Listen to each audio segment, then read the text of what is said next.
Chapter 1280. Heh. Wang Chong faintly chuckled. Young Master Li, the universe, the sun, moon, and stars all have their own Tao.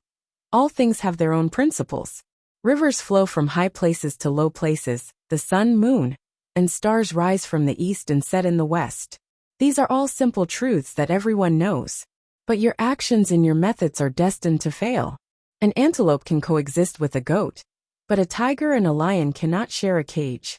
Forcing the antelope to eat meat while the tiger and wolf eat grass will only result in a sudden death. I can understand your original intentions, but the Abbasid Caliphate and Yusang are tigers and wolves, not goats. The concept of the strong preying on the weak has already been deeply ingrained in their hearts. Just a few schools and wishful thinking won't succeed. Wang Chong sternly said. These people were too one-sided. This was no longer a question of success, but the price the Central Plains would have to pay for their one-sided wishful thinking. He, king of foreign lands. Rivers flow from high places to low places, but people can carry water from low places to high places.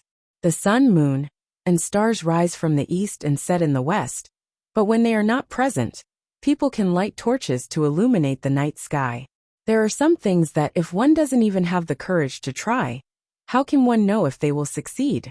Li Junxian sternly said, his expression determined. But what if they fail? Do you know how great of a price you will have to pay? For the sake of your ideals and ambitions, do you know how many people will have to be sacrificed? In the War of the Southwest, more than 400,000 people died, but only 100,000, some of them were soldiers of the Tang dynasty. In the battles of Talas and Khorasan, more than 1 million people died, but only 200,000, some of the Tang dynasty soldiers died. This is already unbearable for you. But if your plan fails, do you know how many people of the Central Plains will die? Several 100,000? Several million? You will never be able to imagine that number. Have you ever thought about this? Wang Chong sternly demanded. This time, Li Junxian said nothing. Instead, he slowly closed his eyes as if in thought. After a long while, his voice resounded through the restaurant. Everything has a price. In the war between Qin and Zhao, both sides lost more than 400,000 people, and countless commoners were implicated. In the Battle of Fei River, more than 800,000 soldiers were wiped out, and when the former Sui attacked the Goguryeo Empire, the number of casualties reached 1 million, and more than 5 million commoners were implicated. In the end, it led to the destruction of the Great Sui. Throughout the dynasties, there are countless examples like this. As long as the war doesn't end, the deaths and injuries will never end.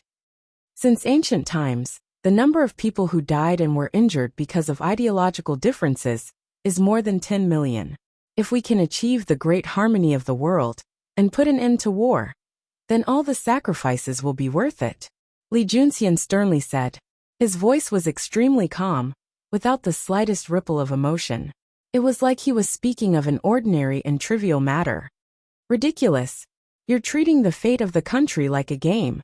Wang Chong paled at these words and couldn't help but harshly rebuke him. These people were all true madmen. Under the banner of ideals and righteousness, the people of the world were just pawns on their chessboard. They said it was for the world, but they didn't care about the lives of the people. With the calamity upon them, the Tang dynasty would not be able to endure their torment. No matter what, Wang Chong could not allow them to succeed. All of you should give up on this idea. The people of the Great Tang are not tools for you to achieve your goals. I don't care if you're doing this for the harmonious world or whatever, and I don't care how noble your goals seem, and I certainly don't care what banner you're flying. As long as I live, your goals will never succeed. Wang Chong's words were firm and brimming with determination. Wang Chong had gone to great lengths to pacify the southwest and stabilize Talas precisely, so that he could reverse the fate of the Tang dynasty and save the people of the world.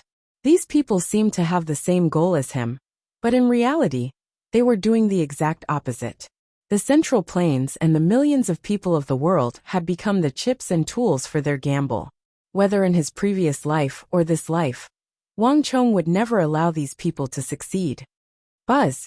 All the Confucians in the restaurant instantly paled at Wang Chong's words. Wang Chong was the new war god of the Tang dynasty, the first imperial prince of a different sex in the last several hundred years. Whether in the imperial court, the people, or the military, Wang Chong wielded enormous influence. If Wang Chong was determined to make an enemy of them, their plans would be thwarted at every turn. Moreover, the Wang clan was a clan of ministers and generals, with 3 generations of them serving as ministers and ministers. Once this faction was gathered, it would be no small force. King of foreign lands, you're saying that you're determined to make an enemy of us. Across the table, Li Juanxian's expression chilled as he finally paled.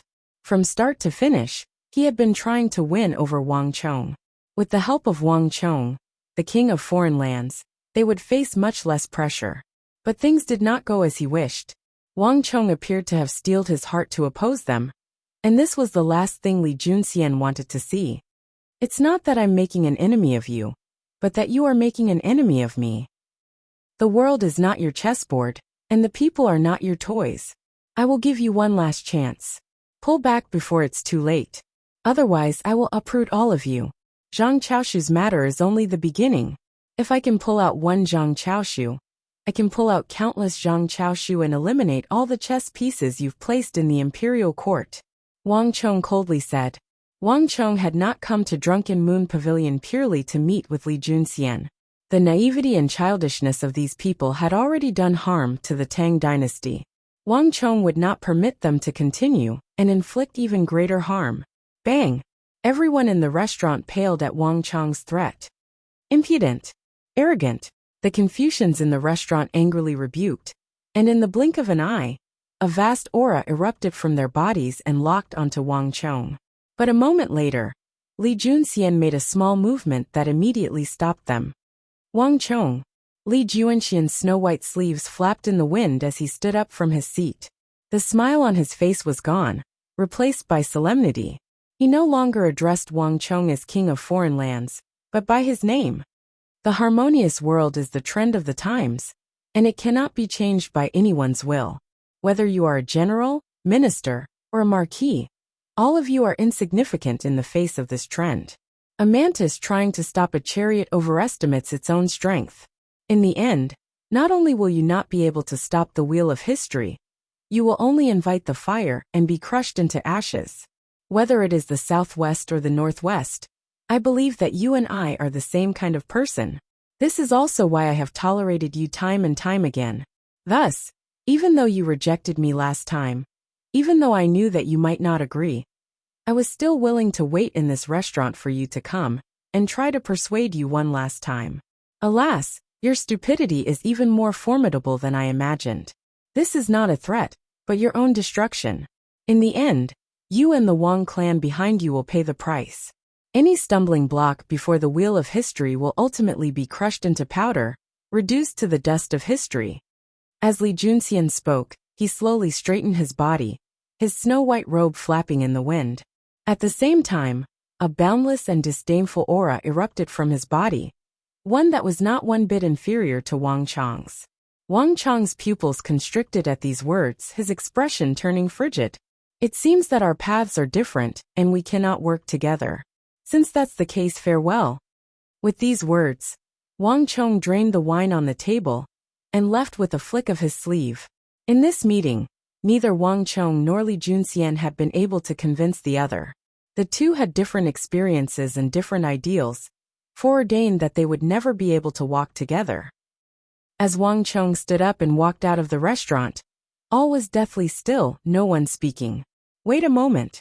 As Wang Chong reached the stairs, a voice came from behind him. Li Juanxian was standing in front of the table, staring at Wang Chong's back, his expression cold and aloof. Once we leave this place, we will forever be enemies. We already are. Wang Chong paused at the top of the stairs and continued forward. King of foreign lands, I will give you one last sentence. You did not kill Boren, but Boren died because of you. Ever since Karasin, your subordinates in the Northwest have not been separated from each other. Li Juanxian's voice came from behind him, tinged with a threatening tone. Buzz! The footsteps came to an abrupt stop, and Wang Chong's body trembled as he came to a stop. For the first time, Wang Chong paled. Many thanks. A moment later, Wang Chong came back to his senses and continued down the stairs. I appreciate the Confucian sect's good intentions. In the future, I will definitely pay a visit. The words Confucian sect caused all the Confucians in the hall on the second floor, including the young swordsman, to grimace. Even the white-robed and elegant Li Junxian, brimming with the aura of a leader, instantly lost his composure. But before he could speak, the sound of footsteps gradually faded away, and Wang Chong had already disappeared from Drunken Moon Pavilion. Your Highness, how is it? The moment Wang Chong walked out of Drunken Moon Pavilion, a group of people hurriedly went to greet him. Get on the carriage first. We'll talk after we get back, Wang Chong sternly said. The carriage began to move, leaving Drunken Moon Pavilion, and heading toward the Wang family residence. Wang Chong sat within the carriage, his brow suffused with an intense gloom. Chapter 1281. Yes, Your Highness. The eagle's voice came from outside the carriage. Although he didn't know what was going on, the eagle still instinctively obeyed Wang Chong's orders. At any time, Wang Chong's orders could never be wrong. This had already been proven countless times. Wang Chong, has something happened in the northwest? A gentle voice came from the side. Su Yiqin was sitting next to him, looking at Wang Chong's profile. She had known Wang Chong for so long, but she had never seen him so solemn. Wang Chong said nothing, only gave a slight nod as he recalled the words Li Junxian had said at the top of the stairs. Su Hanshan, Li Sai. In the blink of an eye, a thought flashed through his mind. Wang Chong recalled the two people in the northwest. In this period of time, Wang Chong had been so busy dealing with matters in the capital that he had neglected the situation on the border. The seizure of military authority and suppression of the entire military had not been Wang Chong himself, but the retreating Qixi Protectorate and the subordinates Wang Chong had left behind. A Confucian army supervisor, and even a commander-in-chief, was something that had never happened before. Wang Chong didn't need to investigate to know that many people in the army were unconvinced. Once they clashed with the Confucians in the army, they would definitely be used by the Confucians. From the resolve Li Junxian had displayed, he would not show the slightest mercy. The carriage rumbled off to the east. Flap flap. Whoosh whoosh whoosh. In just a few moments, an eagle soared into the sky, carrying a letter with it as it hurriedly flew toward the northwest. Wang Chong looked through the carriage window at the departing eagle, and inwardly sighed in relief. No matter what, with this letter, there wouldn't be too many conflicts in the army. As long as Su Hanshan and Li Sai weren't too impulsive, they wouldn't give the other side any leverage. Your Highness. After an unknown amount of time, a voice came from outside the carriage. The eagle hesitated, wanting to say something but hesitating. Speak, Wang Chong said with his eyes closed. Since you've already discovered him, why didn't Your Highness attack him? At least capture him. This way, they can minimize their losses to the Tang dynasty. The eagle said. When Wang Chong entered the Drunken Moon Tower, the eagle had been waiting outside. All the intelligence personnel were hidden in the surroundings, surrounding the place so tightly that even a fly could be seen clearly. The eagle had thought that Wang Chong would definitely take action and capture the culprit after he had finally found the culprit after so much effort. The crisis this time would be resolved once and for all. But after waiting outside for so long, apart from the slight tremor at the beginning, there was only silence. Nothing else happened after that. The eagle, I know what you're thinking, but now is not the time. Wang Chong closed his eyes and calmly said, and killing him won't solve the problem. Moreover, killing him won't solve the problem at all. The eagle and the others did not understand that they were not fighting a single person, or an unprecedented faction. It was impossible for a young man of 26 or 27 to rely on his own strength to control the Grand Preceptor, King Qi, the Prime Minister, and the First Prince. Behind him, there was an even more powerful force. Li Junxian was only the leader they had chosen. Killing him wouldn't solve the problem. That faction could eliminate a new leader. Moreover, the people in the restaurant did not represent a martial arts sect, but a spirit and ideology that had been passed down for thousands of years. They had suppressed the military, summoned him from Khorasan, and suppressed the military not through martial arts, but through ideology, spirit, and strategy. In a battle of this level, martial arts were not very useful. The body could be destroyed, but the spirit and ideology could not be so easily destroyed. And even if he killed Li Junxian, he could still interfere in the imperial court and continue suppressing the Bureau of Military Personnel and the military. This was why Wang Chong had not attacked.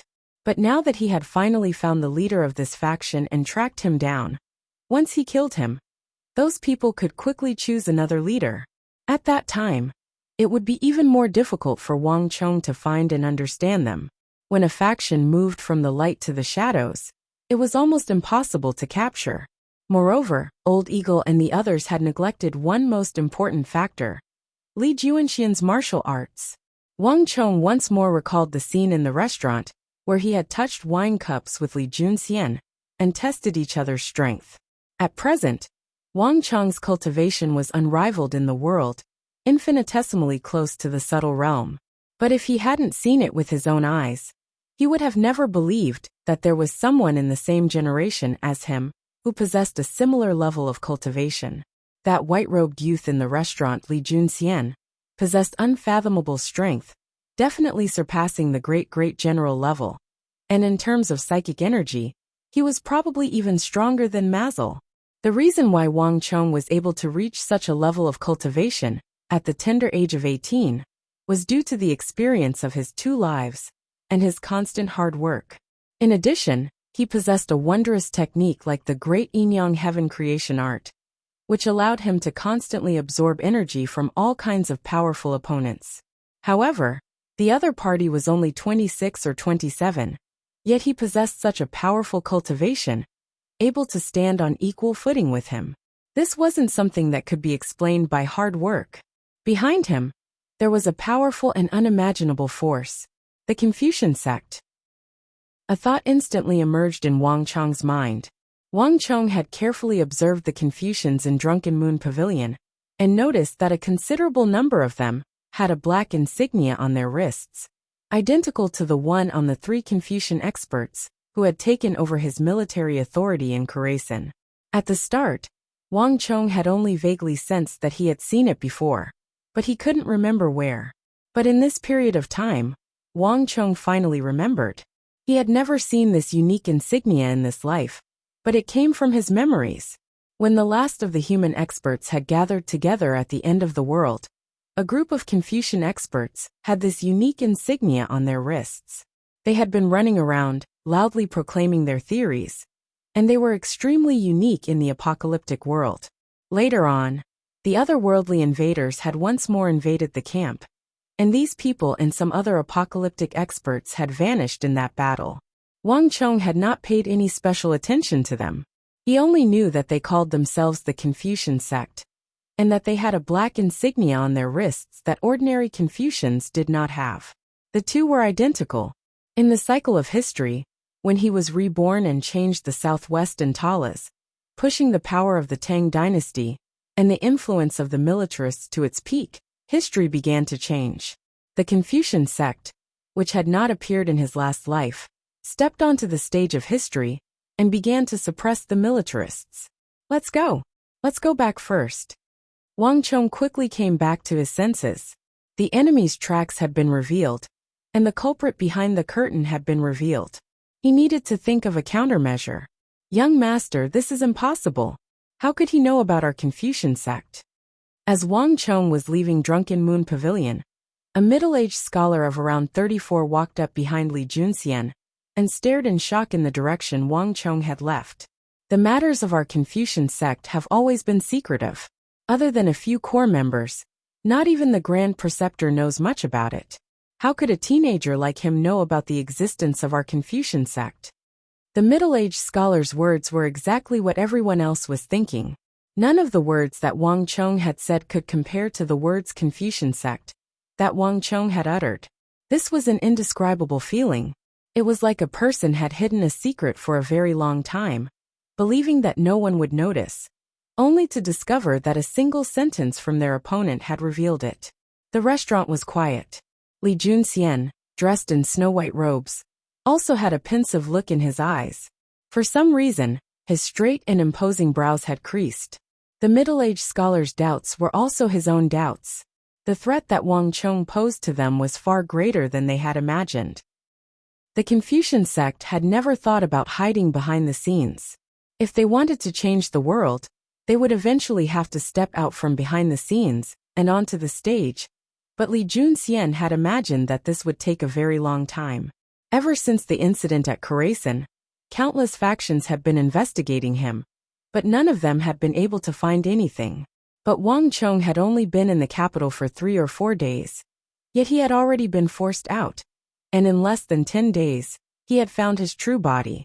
His true identity would probably be discovered much earlier than he had expected. This made Li Junxian feel like he was facing an extremely sharp sword, and the tip of this sword was aimed at his vitals. Young master, this king of foreign lands poses far too great a threat to us, and he's not willing to work with us.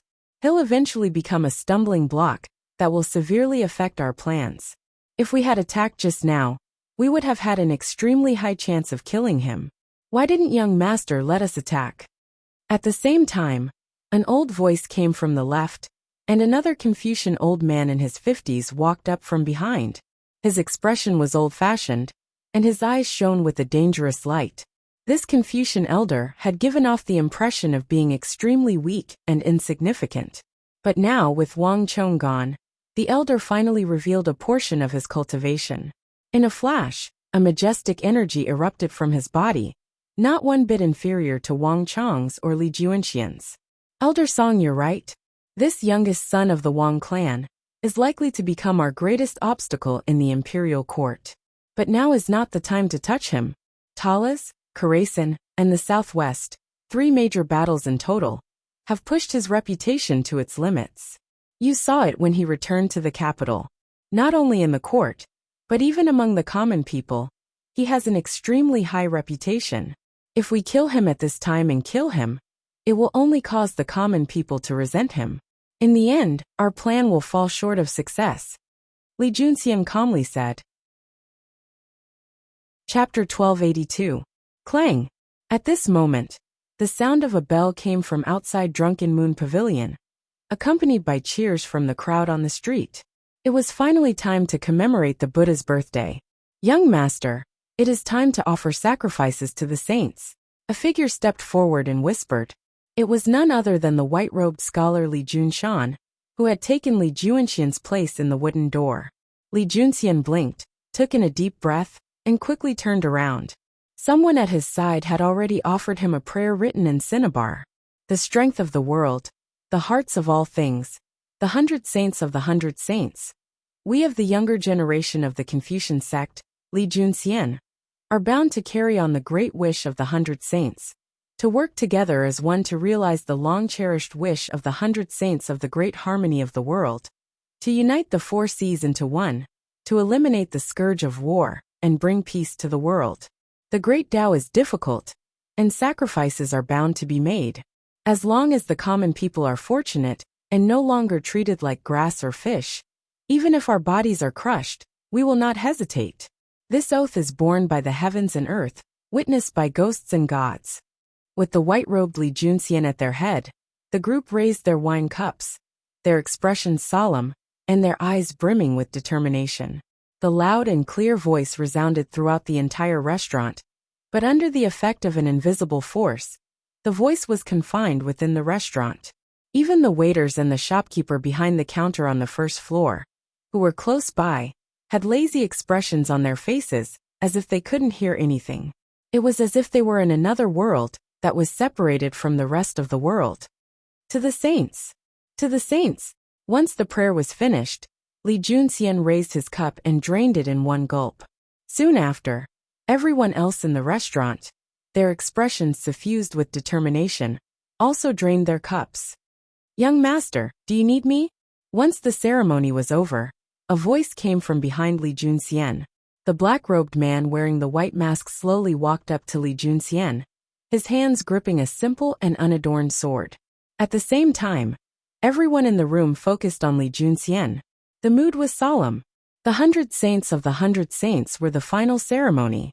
There's no need. After a few moments of silence, Li Junxian shook his head and extended his right hand to take the sword from the black-robed man. Swish! Without the slightest hesitation, the black hairband on Li Junxian's head was cut in two.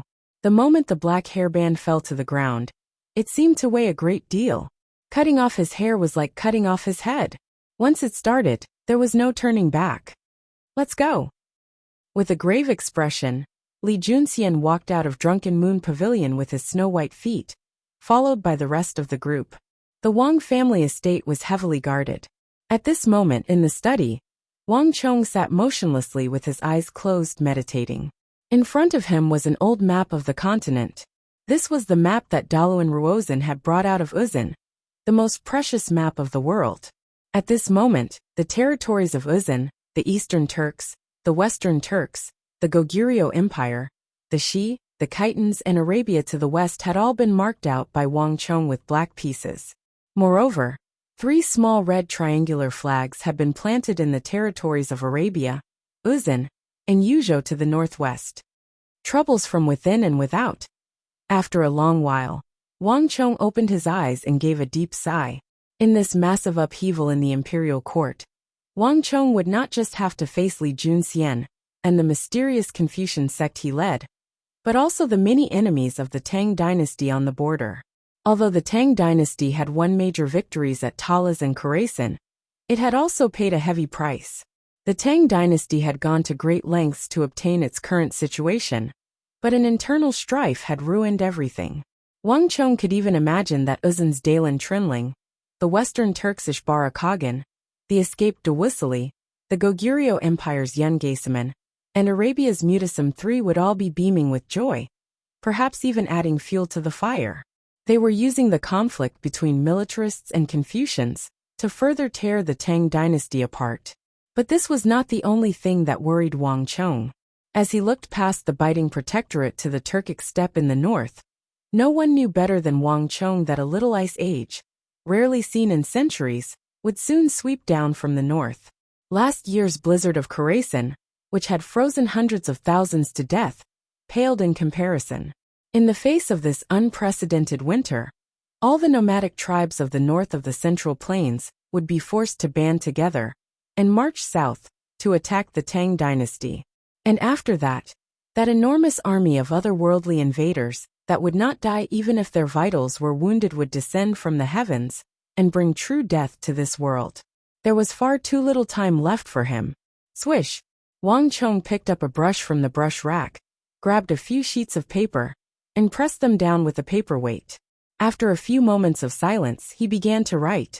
1 incense stick's worth of time, 2 incense sticks worth of time, an hour, 2 hours for more than 4 hours. Wang Chong remained in his study, his brush furiously writing. Countless thoughts surged through Wang Chong's mind. He was using everything he had learned to devise strategies and do his utmost to change the fate and development of this world. Thump, thump, thump. At this moment, someone knocked on the door. Your Highness, this subordinate has a matter to report. The eagle's voice could be heard clearly. Come in. Wang Chong quickly raised his head and said. The door creaked open, and the black-clothed and dusty eagle walked in. Your Highness, something has happened. Ever since we left Drunken Moon Pavilion, our people have been keeping an eye on that place, but this subordinate just received news that the young man called Li Junxian and those Confucians have all disappeared. The eagle bowed in front of Wang Chong, a look of deep guilt in his eyes. Losing his target the first time was forgivable, but he had still failed this time. There's no need to worry.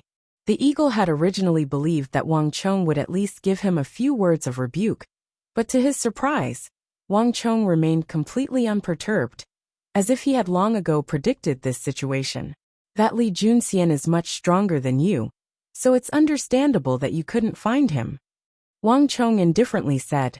No one could follow an imperial great general, and the Li Junxian that had appeared in Drunken Moon Pavilion just so happened to be an expert of the imperial great general level, one that was on par with him. If such a person wanted to, not even the eagle's entire force would be able to find him. What truly interested Wang Chong was something else.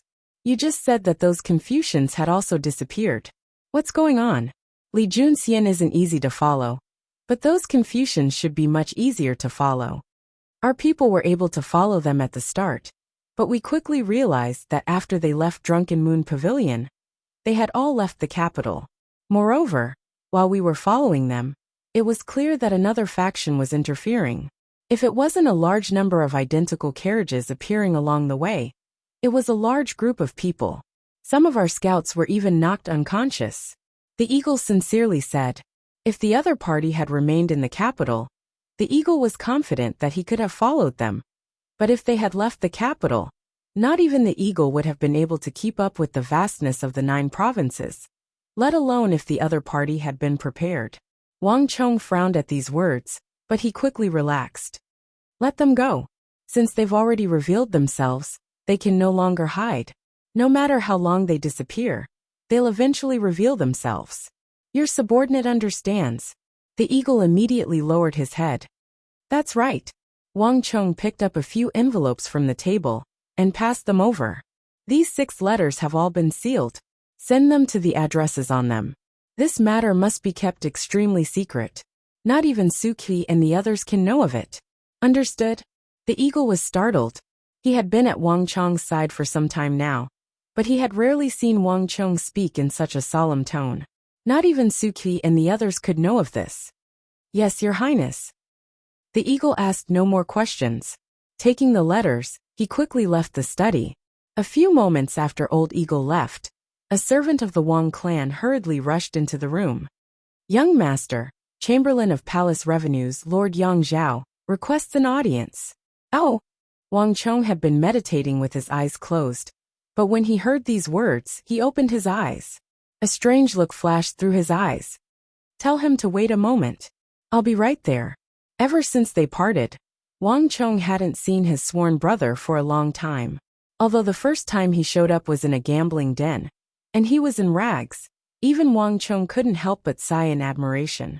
His sworn brother truly had a knack for his career. In terms of speed of promotion, the Chamberlain of Palace Revenues was the Holy Emperor's official in charge of finances. Even the Ministry of Revenue was under his control. It could be said that the economic lifeline of the entire empire rested in his hands. He was an important official who reported directly to the Holy Emperor in financial matters. The last time Wang Chong went to court, he had heard that Yang Zhao had become the Chamberlain of Palace Revenues. But at that time, Yang Zhao wasn't in the court. Wang Chong only vaguely knew that he had been sent to do something. Wang Chong didn't expect Yang Zhao to pay him a visit at this time. In the living room of the Wang clan, Wang Chong met with Yang Zhao, who had come to pay him a visit. It had been almost a year since they last met, but the Yang Zhao before him was completely different from before. He wore a bright red official robe, a black hat, and a golden fish talisman on his waist. Not only did he not have the slightest bandit aura, he even had the aura of a high-ranking official. But even though he had become the Chamberlain of Palace Revenues, and was favored by the Holy Emperor because of consort Taizhen, the current Yang Zhao clearly didn't have that carefree attitude. Instead, he seemed to be preoccupied and restless. Ah, Wang Chong, I finally see you. Chapter 1283. Haha, big brother, long time no see. Wang Chong smiled, not minding at all. He pointed at a nearby table, indicating that Yang Zhao should sit down with him. At the side, a servant girl had already changed the tea and served new pastries. Big brother, you seem to be in such a rush. Just what matter could make you so anxious? Could it be that the Confucians will impeach you? Wang Chong took up the teacup on the table, took a sip, and faintly smiled. Worthy brother, I don't have any military authority in my hands, and I'm not their enemy. How could they possibly look favorably upon me? But if I don't handle this matter well, the Confucians might really impeach me. Yang Zhao sighed, a worried frown on his face. Oh! Wang Chong's brow rose, and a serious expression appeared on his face. You make it sound so serious. Just what is it? This is also related to you. Do you remember the gold yuan certificates you suggested to His Majesty? Yang Zhao's brow furrowed, but he began to talk about a matter that Wang Chong had suggested to the Ministry of Revenue long ago. Whether it's gold or silver, it doesn't matter if it's a small family, and it doesn't matter if they carry a few pieces of silver. If they want to travel far, They can just wrap it in a cloth and tie it to their waist, and it'll be enough for traveling. But now that the Tang dynasty is powerful and prosperous, and the economy is booming, there are countless wealthy merchants coming and going, and the money flowing in and out every day is like flowing water. This is truly spending money like flowing water. And this is no small sum. This is especially true for some of the great clans. With centuries of inheritance, they run several caravans and influence the prices of goods in the various commanderies of the 9 provinces. Tens of thousands, even hundreds of thousands of taels of gold and silver, are extremely inconvenient to carry around. Thus, the imperial court adopted your plan and vigorously promoted gold yuan certificates. Later on, after many twists and turns, His Majesty entrusted this matter to me. At the start, it truly did resolve many problems, but later problems arose. For some reason, many factions have begun to reject the use of gold yuan certificates. For the same item, they would pay the full amount if it was in real gold or silver. But if it was in gold yuan certificates, they would ask for 20%, 30%, or even more. Gold yuan certificates were becoming less and less valuable, and many factions were unwilling to use them. If they could avoid using them, they would do their best to avoid them. They would rather carry heavy chests of gold and silver, and risk being robbed by bandits, than accept the imperial court's gold yuan certificates. You also know that the imperial court's gold yuan certificates are soft. If they don't accept them, there's nothing we can do. Not only that, it was only the great clans of the border who initially rejected the gold yuan certificates, but later on, even the great clans of the capital began to resist. There were even people privately buying and selling gold yuan certificates. Although the imperial court had issued repeated orders, it was useless. If this continues, there will be a major problem. Once the bow is shot, there is no turning back. The imperial court has invested a great deal of time and energy into promoting gold yuan certificates. Once the gold yuan certificates are completely boycotted, the imperial court will immediately suffer grievous losses, and it might even affect the national economy and the people's livelihood. After all, the problem of gold yuan certificates is a problem of money, and pulling one hair can affect the entire body. The effects are not something that the imperial court can resolve just by taking back the gold yuan certificates. It might even cause a massive economic problem. The more Yang Zhao spoke, the more worried he became. Worthy brother, you also know that there are many people who refuse to accept my position as Chamberlain of Palace Revenues. Countless people in and out of the court, including those officials in the Bureau of Revenue, have their eyes on me. If I make a single mistake, they will pull me down from my horse and take advantage of the situation to doom me beyond redemption. I'm currently sitting on pins and needles. You were the one who invented the gold yuan certificates. So no matter what, you have to help me. As he spoke, Yang Zhao suddenly grabbed Wang Chong's arm like a drowning man clutching at a straw, his face brimming with fear. Wang Chong said nothing, but carefully examined Yang Zhao. He had heard a little about Yang Zhao's current situation. Although no one in the palace dared to criticize him to his face, because he was Consort Taizhen's cousin, there were quite a few people who were dissatisfied with him in private. The majority of their attacks focused on his birth and his addiction to gambling. But Wang Chong knew that the reason Yang Zhao had been favored and placed in an important position by the Holy Emperor was not just because of Consort Taizhen. Although his birth was not very good, and he had this and that problem, he had an astonishing talent for numbers and finance. To be able to acutely realize that the gold yuan certificates were not just a single thing, as well as their potential effects on the economy, was already proof of his talent in this area. And Wang Chong also knew that Yang Zhao had relied on his talent for economics to become minister. Let me ask you, from the first gold yuan certificate to now, just how many gold yuan certificates have you printed? Wang Chong straightforwardly asked. This not much. Yang Zhao immediately began to stammer. Not much. Not many would end up like this. If you want me to help you, tell me the truth. Wang Chong's gaze was sharp, as if he could see into the depths of Yang Zhao's heart. No matter what he was hiding, it could not escape Wang Chong's eyes. I printed a little too much. I only printed 800 million taels of gold. Yang Zhao trembled. You said 800 million, so there's at least 1 billion. In less than 2 years, you've printed more than 1 billion gold yuan certificates. Do you really think this is a money tree? You can print as much as you want, Wang Chong coldly said, immediately seeing through the essence of the problem with the gold yuan certificates that Yang Zhao spoke of. The Tang dynasty pursued a strategy of enriching the people. Even though the country was wealthy, the imperial court's annual tax revenue was far from that. Perhaps not even 100 million taels of gold. Yang Zhao had printed 1 billion yuan in one go, equivalent to 10 years' worth of revenue.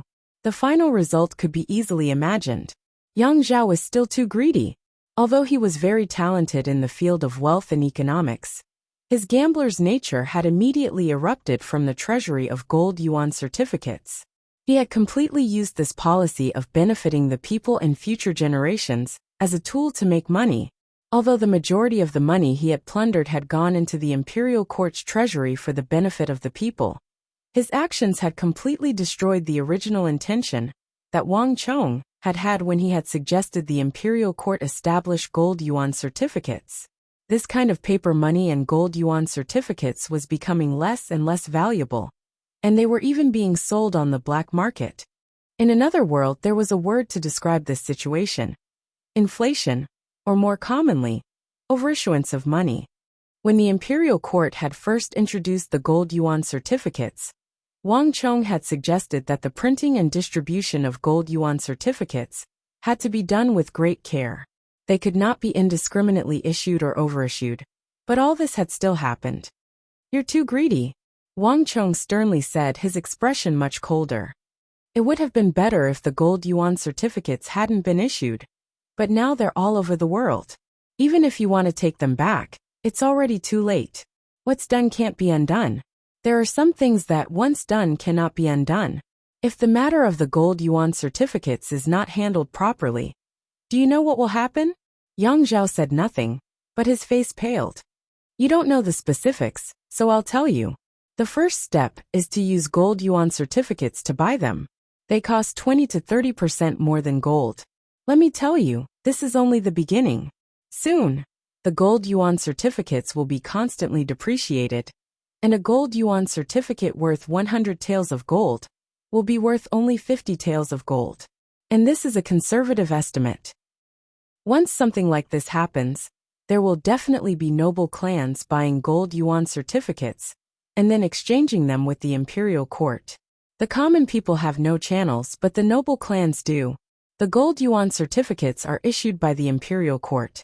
In order to maintain the imperial court's prestige, no matter how much those noble clans exchange, the imperial court will have to redeem them, and the gold yuan certificates will become less and less valuable. And in the end, the gold yuan certificates will really be no different from paper. If you issue 1 billion taels of gold, it will throw the entire currency market of the Tang dynasty into chaos. The common people will have things they can't sell. The merchants will have money they can't buy.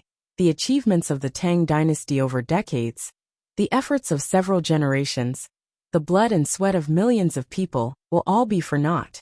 At that time, it will be a massive disaster. The wealth of the Tang dynasty will vanish into thin air in the blink of an eye. Wang Chong closed his eyes as he slowly described the future trajectory of this disaster. Buzz! Before Wang Chong could finish his words, Yang Zhao's face had already turned ashen, and cold sweat was dripping down his forehead. He was the chamberlain of palace treasury, in charge of the empire's finances. If something like this really did happen, not even consort Taizhen would be able to protect him.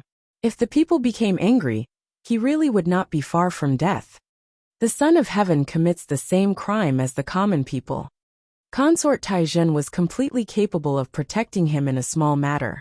But if something major happened, and the officials attacked him, no one would be able to protect him. Worthy brother, save me. No matter what, you have to save me. Yang Zhao was drenched in cold sweat as he stubbornly clung to Wang Chong's hand.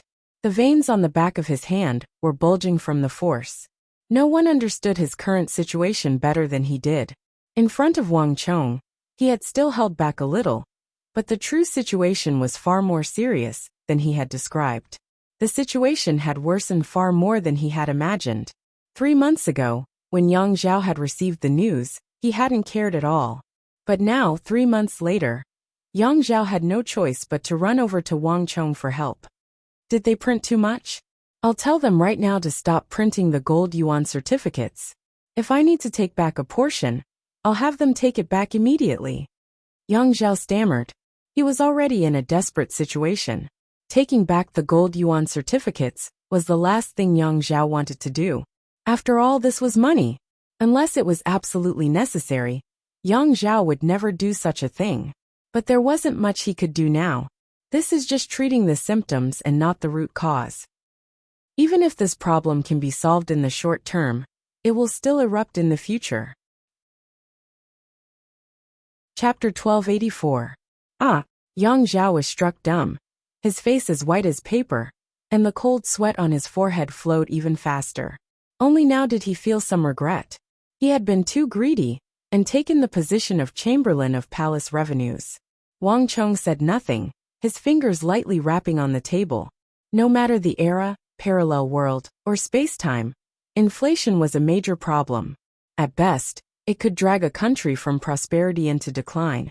And at worst, it could cause the country to collapse. In the end, it would be the common people who would suffer. All wealth would be plundered, and all that was left was a pile of worthless paper money. Wang Chong's fingers echoed through the study crisp and clear. After some time, Wang Chong's voice finally resounded through the room. Relax, the situation isn't that bad yet. Fortunately, you were able to discover these potential problems ahead of time. So we still have enough time. You also don't need to think about taking back the gold yuan certificates. Rather than blocking them, it's better to channel them out. The last method is to channel them out. How? Before Wang Chong could finish speaking, Yang Zhao immediately spoke, his eyes brimming with hope and expectation. It's very simple. The great clans and common people don't accept gold yuan certificates, because you printed too many, and there are too many circulating on the market for the Tang dynasty to digest. So all we need to do is spend this money, digest it, and resolve this problem. Wang Chong confidently said, a wise light in his eyes. Yang Zhao was instantly confused. Wang Chong himself had said that there were too many gold yuan certificates to digest. In this situation, how could they resolve the problem? The Tang dynasty naturally can't digest it. But you forgot that the Tang dynasty is bordered by so many countries. Uzan Arabia, Goguryeo, the Eastern and Western Turks, the Shi, the Khitans, Mengshi Zhao, and the kingdoms of the Western regions. Aren't these all potential markets? Wang Chong's eyes were as sharp as candlelight. He had long ago understood what Yang Zhao was thinking. In the past, we might not have been able to do anything. But now, hadn't the Tang dynasty reached an agreement with the neighboring countries? Since they had come to an agreement, they shouldn't refuse the gold yuan certificates, right? These countries shouldn't do something so insincere, right? Since that's the case, then push the gold yuan certificates to all the countries bordering the Tang dynasty. When the Tang dynasty's militarists and Confucians fought, the other countries sat on the sidelines and watched the fire from the other side, even adding fuel to the fire in the dark. Now it was time for them to pay the price. Buzz! Wang Chong's words were casual, but when they entered Yang Zhao's ears, it was like he was struck by lightning, and even his eyes widened. All the neighboring countries of the Tang dynasty. Wang Chong's words had opened another door for Yang Zhao. Even when he was at his most greedy and insane, he had not dared to have such thoughts. He had always heard that Wang Chong's art of war was extraordinary, his thoughts bold and imaginative, causing all other generals to pale in comparison. Yang Zhao had no interest in war, but at this moment, he was suddenly able to sense Wang Chong's imaginative thoughts for the first time. Indeed, the Tang dynasty's daily expenses, traveling north and south, could not digest 1 billion taels of gold yuan certificates. Even the Arabian Empire had only stored it in the hands of Mutasim III, not circulated to the outside world. But if these gold yuan certificates were circulated to Uzan Arabia, the Eastern and Western Turks, the Goguryeo Empire, Mengshi Zhao, and all the other empires bordering the Tang dynasty, they would truly be nothing. If they could be accepted by those wealthy Hu merchants, then even 1 billion taels of gold in gold yuan certificates would be a drop of water, completely insignificant. And in this way, not only would they not need to buy back the gold yuan certificates, they could print even more, perhaps 2 billion, 3 billion, 5 billion. They could print even more. At this moment, Yang Zhao had to admit that he was tempted. Wang Chong had been watching Yang Zhao this entire time, taking in all the changes in his expression. Seeing this sight, Wang Chong chuckled. He lifted the teacup on the table and took a sip. He knew that Yang Zhao had already understood the situation. Perhaps only someone like Yang Zhao would be able to implement the gold yuan certificates and bring out their true power, and he would also have the motivation to do so. Notice, due to users' full efforts, the special mission world currency has been opened. User is rewarded with 2,000 points of destiny energy. In addition, starting from now, for every 10 million taels of gold yuan certificates printed by the Tang dynasty, user will receive 100 points of destiny energy. And when the number of gold yuan certificates reaches 5 billion or 10 billion, user will receive an additional special reward. The wheels of history have rolled forward. From the past until now, no one has ever been able to truly implement a world currency that can be circulated throughout the world and accepted by all countries. Whoever controls the world currency will control an endless stream of wealth and the lifelines of other empires. Upon completion of the mission, user will receive an enormous reward. At this moment, the voice of the Stone of Destiny resounded in his mind. Wang Chong was also surprised by this voice, but his lips quickly curled into a smile. The world currency had been his original intention when he had first started implementing the gold yuan certificates. Worthy brother, many thanks. Wonderful. I just knew that you would definitely be able to help me. A familiar voice rang out in his ear. Yang Zhao had no idea what had happened to Wang Chong. His eyes were shining, his face red, and his expression excited. But Uz in Arabia and the other countries aren't fools. They're used to trading in gold and silver, so they probably won't accept it. Moreover, if even our own people won't accept it, they probably won't accept it either. Yang Zhao quickly thought of something, and the enthusiasm in his heart cooled. Uz in Arabia and Goguryeo were shrewder than anyone else. They would never accept anything that was disadvantageous to them. Moreover, Arabia had fought with these empires before, so they had even less reason to accept the gold yuan certificates. Haha, sometimes it's not that they want to accept the gold yuan certificates, but that it's useless for them to object. Starting from now, you can order that at least half of the goods being circulated into foreign countries must be settled in gold yuan certificates. In addition, all transactions must be notarized by the authorities, and a certificate must be issued.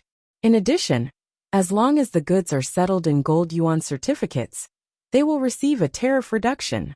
Wang Chong faintly smiled as he took a piece of candied fruit from the plate on the table and placed it in his mouth. In addition, the tea leaves, silk, porcelain, and salt that are the most common commodities traded between the East and the West can only be settled in gold yuan certificates. No one is allowed to privately use gold and silver to trade. Violators will be heavily punished, and their right to trade will be revoked. In addition, all Hu merchants doing business in the Tang dynasty must go to the authorities and exchange for a certain amount of gold yuan certificates. Only then can they obtain the right to trade in the Tang dynasty, as well as a tariff reduction. 80% of the Hu merchants doing business in the Central Plains come for things like tea leaves, silk, and porcelain. If all these things can be bought with gold yuan certificates, they won't refuse. Moreover, human nature seeks profit and avoids harm. As long as they realize that there is profit to be gained from exchanging for gold yuan certificates, they will definitely accept them. And once these wealthy Hu merchants set an example, the Hu of the other countries and the common people will quickly follow. As long as the use of gold yuan certificates becomes a habit, they will quickly spread to all the other empires. And the ease with which gold yuan certificates circulate will definitely allow them to be widely accepted by the other countries. This also means that besides those large denominations of gold yuan certificates, the empire will also need to print many smaller ones. 1 tael of gold, 2 taels of gold, 5 taels of gold, 10 taels of gold, 100 taels of gold. Thus, these smaller gold yuan certificates must all be produced. Only in this way can they be used on a large scale. As Wang Chong continued to speak, the entire strategy for the gold yuan certificates was being perfected. This was a strategy for a powerful country in a curve. In the current situation, the military was being suppressed, and the strength of the protectorates had been greatly reduced. They were in an extremely passive and disadvantageous position. The gold yuan certificates were the only tool that could restrain the other countries and give the Tang dynasty an advantageous position. Yang Zhao had been listening on the side the entire time. When he had first arrived, his face had been ashen and fraught with worry. But as he listened, the light in his eyes grew brighter and brighter, and the worry on his brow had been swept away. In the end, he was even more stunned by Wang Chong. Ha ha ha, worthy brother. I, Yang Zhao, rarely admire anyone, but this time, your foolish brother truly prostrates himself in admiration. As expected, there is nothing in this world that you can't resolve. Sometimes, I really want to know how your head is constructed. If the gold yuan certificates really are as you say, your foolish brother won't be far from being promoted. Yang Zhao couldn't help but laugh once more, his unease and apprehension completely gone. That's right. Speaking of this, I just happened to try it not too long ago. Suddenly, Yang Zhao said something that caught everyone by surprise. Ah! Wang Chong stared at Yang Zhao in shock. Haha, although you're known as the war god, and can do almost anything, you probably don't know about this matter. Yang Zhao chuckled, a mysterious look on his face. But before Wang Chong could ask, he couldn't help but speak first. Do you still remember that not long ago, the Tang dynasty signed an agreement with Arabia to return 700 million taels of gold to Arabia? Even someone as composed as Wang Chong couldn't help but be shocked by these words. Big brother, you couldn't have. At that moment, Wang Chong seemed to realize something and stared in disbelief at Yang Zhao. The Tang dynasty and Arabia had negotiated a peace treaty and even signed an agreement. For Yang Zhao to dare to tamper with such an important matter was something that Wang Chong had never imagined. Just how much did you tamper with the 700 million taels of gold? Wang Chong got straight to the point. Not much, just 300 million taels of gold. I sent someone to secretly change the 300 million taels of gold into 300 million gold yuan certificates. Yang Zhao was somewhat embarrassed by Wang Chong's stare. After all, this matter wasn't anything too glorious, and Yang Zhao's voice had unwittingly become much quieter. Wang Chong stared at Yang Zhao speechless. 300 million taels of gold. Chapter 1285. Given Yang Zhao's personality, and the fact that he had been appointed Chamberlain of Palace Revenues by the Holy Emperor, and was in charge of the entire Tang dynasty's wealth, he was completely capable of handling this transaction. How could he not be tempted to watch such a huge sum of 700 million gold fly away just like that? How could he endure it? After all, he had only printed 1 billion taels of gold yuan certificates in total. Worthy brother, don't look at me like that. I know that my actions were dishonorable, but 700 million taels of gold was already in my mouth. If I return it to the other party, the Confucians are being far too dishonest. Under Wang Chong's stare, Yang Zhao's voice grew fainter and fainter. Haha, big brother, you're thinking too much. Not only have you done nothing wrong in this matter, you've even done the right thing. This isn't a mistake at all, but a great merit. Wang Chong heartily laughed. Greed was greed, but there were times when Yang Zhao could actually do the right thing. If Yang Zhao had exchanged 300 million taels of gold for gold yuan certificates, then the losses the Confucians and Arabs had inflicted on the Tang dynasty were no longer so unacceptable. At the very least, Yang Zhao had used a special method to stop the losses for the Tang dynasty. Yes, is that so? At this moment, even Yang Zhao was stunned. He had never imagined that what he had thought to be a massive mistake would actually be a great merit to Wang Chong. Haha, as long as you don't take the gold you exchanged for with gold yuan certificates, there's no problem with this matter. Wang Chong indifferently said. What are you saying? How could I possibly do such a thing? Yang Zhao immediately shouted, a little unnatural. Wang Chong silently smiled. Given Yang Zhao's personality, how could he not try to fish for some benefits? But as long as the benefits weren't too great or inconsequential, Wang Chong would not expose him. That's right, worthy brother. Besides the matter of the gold yuan certificates, I actually have a private matter that I would like to trouble you with. I would like to see if you can help me. Yang Zhao took a sip of tea and put it down. Suddenly, a thought flashed through his mind. Haha.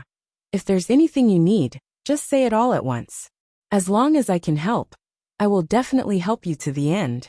Wang Chong smiled and said nonchalantly. Actually, I'm not trying to help you. Brother, you're smarter than me.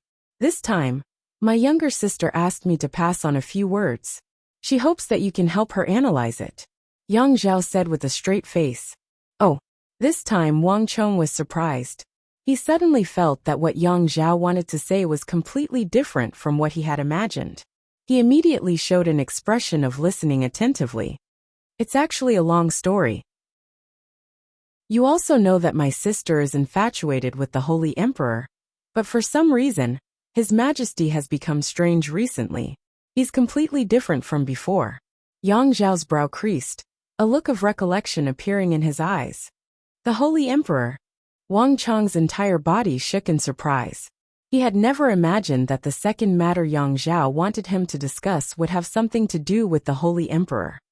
Everyone in the world knows how much the Holy Emperor dotes on my younger sister. In order to bring her into the palace, he almost didn't hesitate to fall out with all the civil and military officials of the court. But recently, not only has His Majesty been going to Yuzhen Palace less and less, each time he does, he only stays for a few moments, not even warming his seat. Sometimes His Majesty and the Empress are talking and laughing, and the next moment, he suddenly leaves without any warning or reason. And now, even when my younger sister goes to see His Majesty, she is refused by the Holy Emperor for all sorts of reasons. This sort of thing has never happened before. When Yang Zhao said these words, his expression seemed to be extremely uneasy. His glory, splendor, wealth, and his current position as Chamberlain of Palace Revenues had all been obtained through his younger sister's consort Taizhen. If his younger sister lost her favor, everything he possessed would also vanish. This was what Yang Zhao deeply feared, even more than the matter of the gold yuan certificates. Buzz! Yang Zhao himself still did not understand, but Wang Chong was startled and immediately became alert. At this moment, Wang Chong suddenly had a very bad feeling. I'm a little worried that my younger sister might have fallen out of favor with the Holy Emperor. Worthy brother, of all the people at this foolish brother's side, you are the one with the most ideas. Last time, it was you who wrote 2 poems for little sister that made her smile. Help me think about it. Just what is going on? My younger sister and I have thought about it for a long time, but we still can't understand. Did we do something wrong recently? Did we do something else to make His Majesty unhappy? As he spoke, Yang Zhao grew more and more uneasy.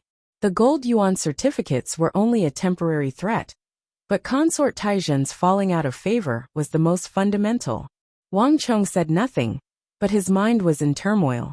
Yang Zhao and consort Taizhen were still in the dark, believing this to be a problem of falling out of favor. But Wang Chong knew that the situation was completely different from what they imagined. Big brother. Other than the fact that the Holy Emperor has come less often, and that he refuses to see consort Taizhen, what else did the Empress say to you? Wang Chong suppressed his unease and sternly asked. This the Empress didn't say anything. She only said that she could clearly sense that His Majesty's favor for her was not as great as before. In addition, whenever His Majesty leaves court, he locks himself in his chambers, and for a longer and longer period of time, no one is allowed to approach. That's right. One time when the Empress went to pay her respects, she heard the Holy Emperor muttering to himself inside. The Empress had intended to listen carefully, but Gao Lisher quickly came out and advised the Empress to leave. Now, besides eunuch Gao, no one is allowed to approach the Holy Emperor's side. What's wrong, worthy brother? Have you sensed something? Yang Zhao raised his head in confusion. Wang Chong said nothing. Countless thoughts surged through his mind. From his first meeting with the Holy Emperor to his subsequent morning court sessions, besides searching for the culprit behind the curtains, Wang Chong had actually been observing the Holy Emperor's condition. After all, the Holy Emperor was the true pillar of the empire's stability. But from his previous observations, although the Holy Emperor's aura seemed slightly chaotic, it was normal most of the time. At the very least, the Holy Emperor had lasted until the end of the morning court sessions, and there had been no abnormalities. As for what happened after the morning court session, Wang Chong could not see it, nor did he speculate. Wang Chong had always thought that the Holy Emperor's condition was not good, but at least it was much better than in his previous life. But now, after hearing Yang Zhao's words, Wang Chong's heart sank, and he felt that something was wrong. If this was the case every time the Holy Emperor left court, it meant that the real situation was much more serious than he had expected. Worthy brother, worthy brother. At this moment, Wang Chong was roused from his stupor by a call. Wang Chong blinked and came back to his senses. He saw Yang Zhao looking at him with a frown and a puzzled expression. Worthy brother, are you all right? Haha, I'm fine. Wang Chong smiled and shook his head. Brother, you're smarter than me. Do you think that His Majesty has grown tired of my sister, because he likes the new and hates the old? Yang Zhao asked, not minding it. Don't worry, that won't happen. Wang Chong smiled and comforted him. His Majesty's feelings for Her Highness surpass everything. In His Majesty's heart, no one will surpass Her Highness. Oh! Yang Zhao was skeptical. He should not have asked Wang Chong about such matters of the harem. But Wang Chong gave people the impression that he was extremely intelligent. Yang Zhao had unknowingly formed trust in him. Moreover, Wang Chong was like the sun at noon. If even you say so, then it should be true. Could it be something else? Yang Zhao quickly left. Behind him, Wang Chong looked at his departing figure with a hint of unease in his eyes. The next morning court. Everything was as usual.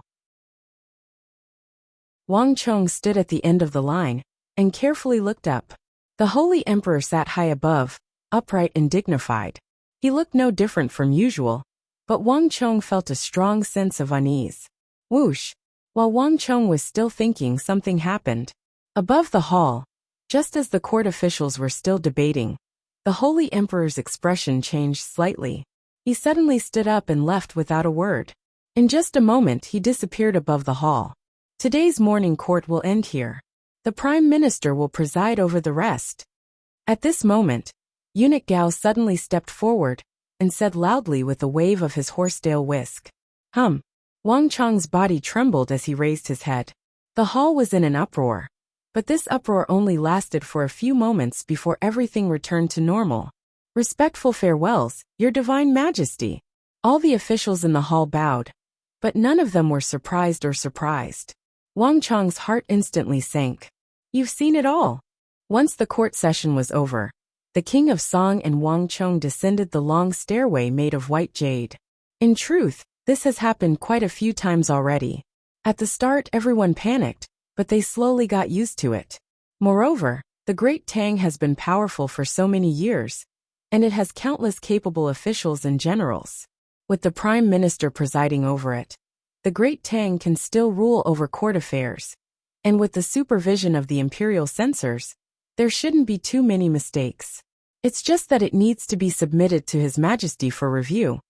So the last decision on Khorasan was also made by the Prime Minister presiding over everything? Wang Chong asked. The King of Song sighed and nodded. The two of them walked side by side out of the imperial palace. As if this was some sort of signal, the Holy Emperor withdrew from court earlier and earlier in the next few days. The first time, it had only been an hour early. In the end, when the court session had barely lasted half the time it took to drink a cup of tea, the sage emperor had ordered Gao Lisher to leave early. All of this made Wang Chong feel increasingly uneasy. Early in the morning, a ray of sunlight shone through the window into the study. A young figure was seated in front of a desk, constantly flipping through pages. Next to him was an oil lamp that had long ago burned out, and around the young figure was a thick pile of books and all sorts of ancient texts. Your Highness, according to the 5th Prince's orders, We have brought all the relevant texts in the palace that we can. We have asked all the concubines, and princesses in the palace to borrow them. We just need to see if there is any information that Your Highness wants. Chapter 1287. In order to investigate the Holy Emperor's situation, Wang Chong needed all the information related to the divine martial realm.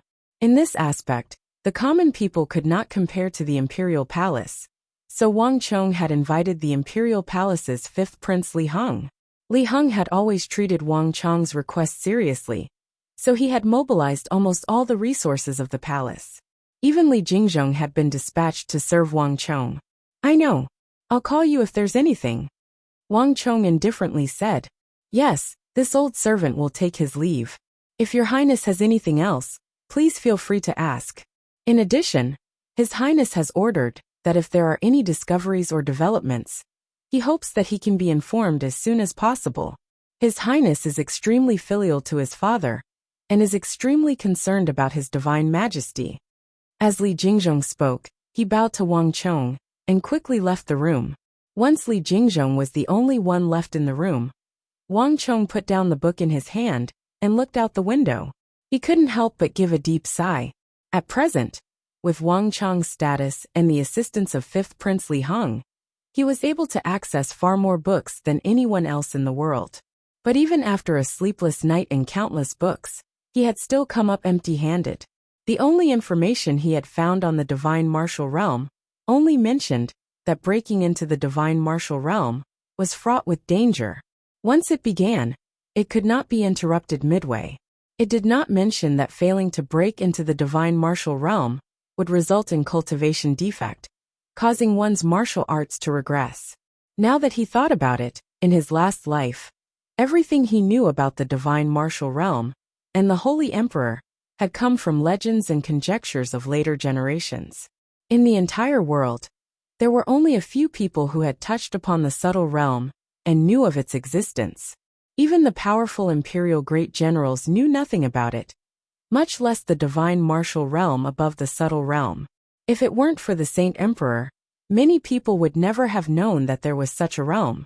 Wang Chong had emerged victorious in almost every battle, and was hailed as the new war god of the Tang dynasty.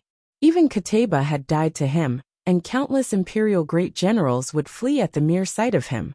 However, the more he investigated and learned about the god martial arts realm, the more Wang Chong felt that there was a huge gap between him and the Holy Emperor. Even though the Holy Emperor failed to reach the god martial arts realm, and his strength was greatly weakened, his cultivation was still unfathomable. Even with Wang Chong's current cultivation, he still couldn't figure out how strong the power of the god martial arts realm was. But when he thought of what Yang Zhao had said about the Holy Emperor's situation in the palace, as well as the chaos that had descended upon the Central Plains after the Holy Emperor's departure, Wang Chong felt that he had to do something to stop all of this, even if there was only a 1 in 10,000 chance. Just as Wang Chong was actively searching for all kinds of ancient books, trying to find information about the god martial arts realm, something unexpected happened in the morning assembly the next day. By the will of heaven, the emperor decrees, the first prince Li Ying, as the eldest son of the first wife, is extremely humble, kind and courteous. He is a role model for the other princes. Therefore, we have decided that the first prince, Li Ying, will take charge of the affairs of the court on behalf of the prime minister and the king of Song. Thus we hereby decree. The huge dragon throne in the court was empty, and the holy emperor was nowhere to be seen. Instead, eunuch Gao Lisher, the director of the imperial household, strode forward with a horsetail whisk in one hand and the imperial edict in the other, and read it aloud to the courtiers. Boom! Gao Lisher's voice was like a heavy bomb crashing down on the court, causing a huge shock. In all the years that the Holy Emperor had reigned, there had never been a case where he did not attend the morning assembly and let the first prince take his place as regent. Moreover, according to the rules of the Tang dynasty, only when the emperor was preparing to abdicate the throne and let the future heir apparent attend the court would there be a regent. But His Majesty was in the prime of his life, and his martial arts were matchless. This sudden order made everyone feel uneasy. Eunuch Gao, what's going on? Where's His Majesty? Why don't we see His Majesty? That's right. What's wrong with His Majesty? Why did the first prince take over the court? In an instant, a group of courtiers rushed forward and shouted anxiously. Eunuch Gao, just what has happened to His Majesty? Wang Chong suddenly said. He had been investigating the failure to reach the divine martial realm this entire time. But he had never imagined that the Holy Emperor would so quickly withdraw from the court and hide behind the curtains, leaving the matter to the first prince. This gave Wang Chong an extremely bad feeling. The Holy Emperor's situation was even more serious than he had imagined. Buzz! The moment Wang Chong spoke, the entire court fell silent. Countless courtiers turned to Wang Chong and Gao Lisher. As the king of foreign lands of the Tang dynasty, especially after the recent events, Wang Chong's unyielding image had been deeply branded into the minds of all the courtiers. In the court, Wang Chong already possessed an extraordinary amount of weight, becoming one of the leaders of the court on par with the king of Song. Gao Lisher frowned and waved his horsetail whisk. Just when he was about to speak, a voice came from outside the hall. Let me answer this question. This sudden voice instantly attracted the attention of all the civil and military officials, and all the people present. Even Gao Lisher turned in the direction of the voice. Right at the entrance of the Hall of Supreme Harmony, a golden figure, tall and dignified, wearing a four-clawed heavenly dragon robe, crossed the threshold and walked up from behind. The first prince. At the sight of this familiar figure, Wang Chong grimaced, a thought flitting through his mind. The first Prince Liang slowly walked in, his eyes filled with disdain. The officials in the hall hurriedly lowered their heads and bowed. Your Highness! Your Highness! Liang held his head high and waved his hand, indicating that the officials should rise. Everyone, there is no need to be so polite. Imperial Father has been feeling unwell recently. In addition, everyone knows that Imperial Father is the strongest in the world, and must have made a breakthrough recently. Thus, he has decided to enter seclusion, and have Liang act as regent to manage the court. Imperial Uncle, Lord Prime Minister, I will have to trouble you to assist me in the future. As Liang spoke, his gaze swept over the Prime Minister and the King of Song. Your Highness is too polite. Prime Minister Li Linfu stroked his beard and smiled. Next to the coiling dragon pillar, the King of Song's heart chilled as he repeatedly said, I wouldn't dare. Everyone, I will have to rely on my lord's guidance in the future. Liang swept his gaze over the hall. We wouldn't dare. The first prince is wise and valiant. His Majesty's decision is not wrong. There is no need for our guidance. The officials hurriedly lowered their heads. Based on the customs of past dynasties, once the first prince became regent, the first prince was highly likely to be the future heir apparent, the next holy emperor of the Tang dynasty. At this moment, all the officials were filled with awe. The first prince held his hands behind his back and held his head high, walking step by step toward the dragon throne at the top of the hall. At this moment, the first prince was in high spirits, brimming with a disdainful aura. But as he passed by Wang Chong, the first prince suddenly stopped. Haha, King of Foreign Lands, we meet again. Bzz. This small action immediately attracted everyone's attention. Countless gazes were focused on the two of them. One was the son of the Holy Emperor, the future heir apparent. The other was the King of Foreign Lands, the invincible and victorious King of Foreign Lands. The mood instantly turned strange. Moreover, there had been a rumor that the first prince had tried to recruit Wang Chong, but had apparently been rejected. Your Highness is too polite, Wang Chong indifferently said. At this time, he was the only one who remained calm and composed. Wang Chong held his hands behind his back, fearless even in front of the first prince. Truly a pity. You really shouldn't have refused me that day in front of the palace gate. A voice as soft as a mosquito suddenly rang out in Wang Chong's ear. Shocked, he raised his head, and saw that the first prince was smirking at him. His lips moved, but no sound came out. He had used a secret sound transmission technique. In the distance, King Qi's body twitched as if he had heard something, and a smug smile appeared on his lips. Before Wang Chong could say anything, the first prince grinned, and immediately brushed past Wang Chong, heading up the hall. Foul brat, in the end, your Wang clan still lost. At the same time in the distance, King Qi smiled sinisterly and used a secret sound transmission technique. His voice echoed in Wang Chong's mind as well. Although he had suffered at the hands of Wang Chong and the Wang clan several times in a row, and even this time, the Holy Emperor had arranged for the first prince to act as regent and assist the first prince, the King of Song. But not him. King Qi was infuriated. But in the end, Wang Chong and the Wang clan still lost. He had always been close to the first prince. When the first prince ascended to the throne, the Wang clan would definitely fall out of favor. Wang Chong had expended so much effort, but in the end he still lost. Ha! Your Highness, don't laugh too early. Wang Chong gathered his qi and faintly smiled as he replied. You! King Qi was furious. But at this time, the first prince had already walked into the hall and sat on the Holy Emperor's dragon throne. This was not a good time to talk about it. Wang Chong chuckled lightly, not bothering to argue with King Qi. The first prince would never be able to ascend to the throne. This was something Wang Chong was certain of. The first prince and King Qi had laughed too early. Wang Chong, the current situation isn't good. His Majesty is in seclusion in the royal palace. And without an audience, it's impossible for us to approach him. Furthermore, the first prince is now the regent, and everything is in the hands of the first prince and Li Linfu. On our side, only the King of Song has the ability to participate in politics, discuss matters and make decisions. Furthermore, the first prince has never been too close to us. His Majesty's appointment of him as the regent means that there's a 50% chance that he will become the heir apparent. This isn't good for us. After the morning court session ended, Zhangqiu Jinxiong, the King of Song, Wang Chong, and Wang Jin were all squeezed into a large carriage. Zhangqiu Jinxiong's head was slightly lowered, and a frown was etched on his face. Chapter 1288. Regardless of whether it's the first prince or another prince who inherits the throne, as long as we carry out our duties and remain loyal to our positions, as long as we don't commit any grave mistakes, not even the first prince will be able to do as he pleases.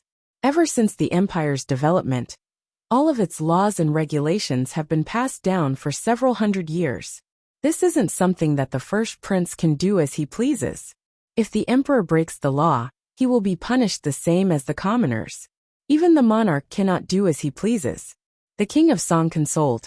Even though he was surprised that the Holy Emperor would appoint the first prince as regent, the King of Song had always been an upright person.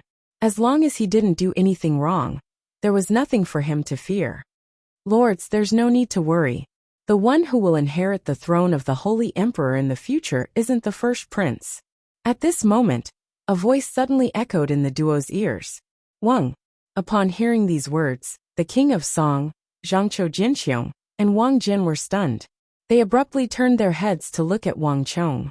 Seated in this massive carriage were two kings, the Minister of War, and a lower first-rank official. Each of them had an illustrious reputation, each of them wielding an influential status. If Wang Chong's words were to get out, they would assuredly cause a massive uproar in the imperial court. The first prince would surely view them as a thorn in his side, and he wouldn't rest until one of them was dead. Chonger, what nonsense are you spouting? How can such a matter be discussed so casually? By the side, Wang Jin could no longer sit still. Looking at the upright Wang Chong, he harshly rebuked. Big uncle, don't worry. I know what I'm talking about. Wang Chong waved his hands nonchalantly. His words just now made the three people in the carriage shudder with fear and trepidation. But Wang Chong knew the course of history. No matter what, the first prince would never be able to ascend to the throne. Wang Chong, how can you be so sure? The King of Song and Zhangqiu Jinxiong glanced at each other. Wang Chong never did things without thinking. If he dared to say such a thing, he must have something to rely on. He was definitely not just making things up. However, the two of them could not understand why Wang Chong was so confident. That was no longer a guess. It was as if he was certain that the first prince would not be able to do it. The throne of the Holy Emperor has always been occupied by the virtuous.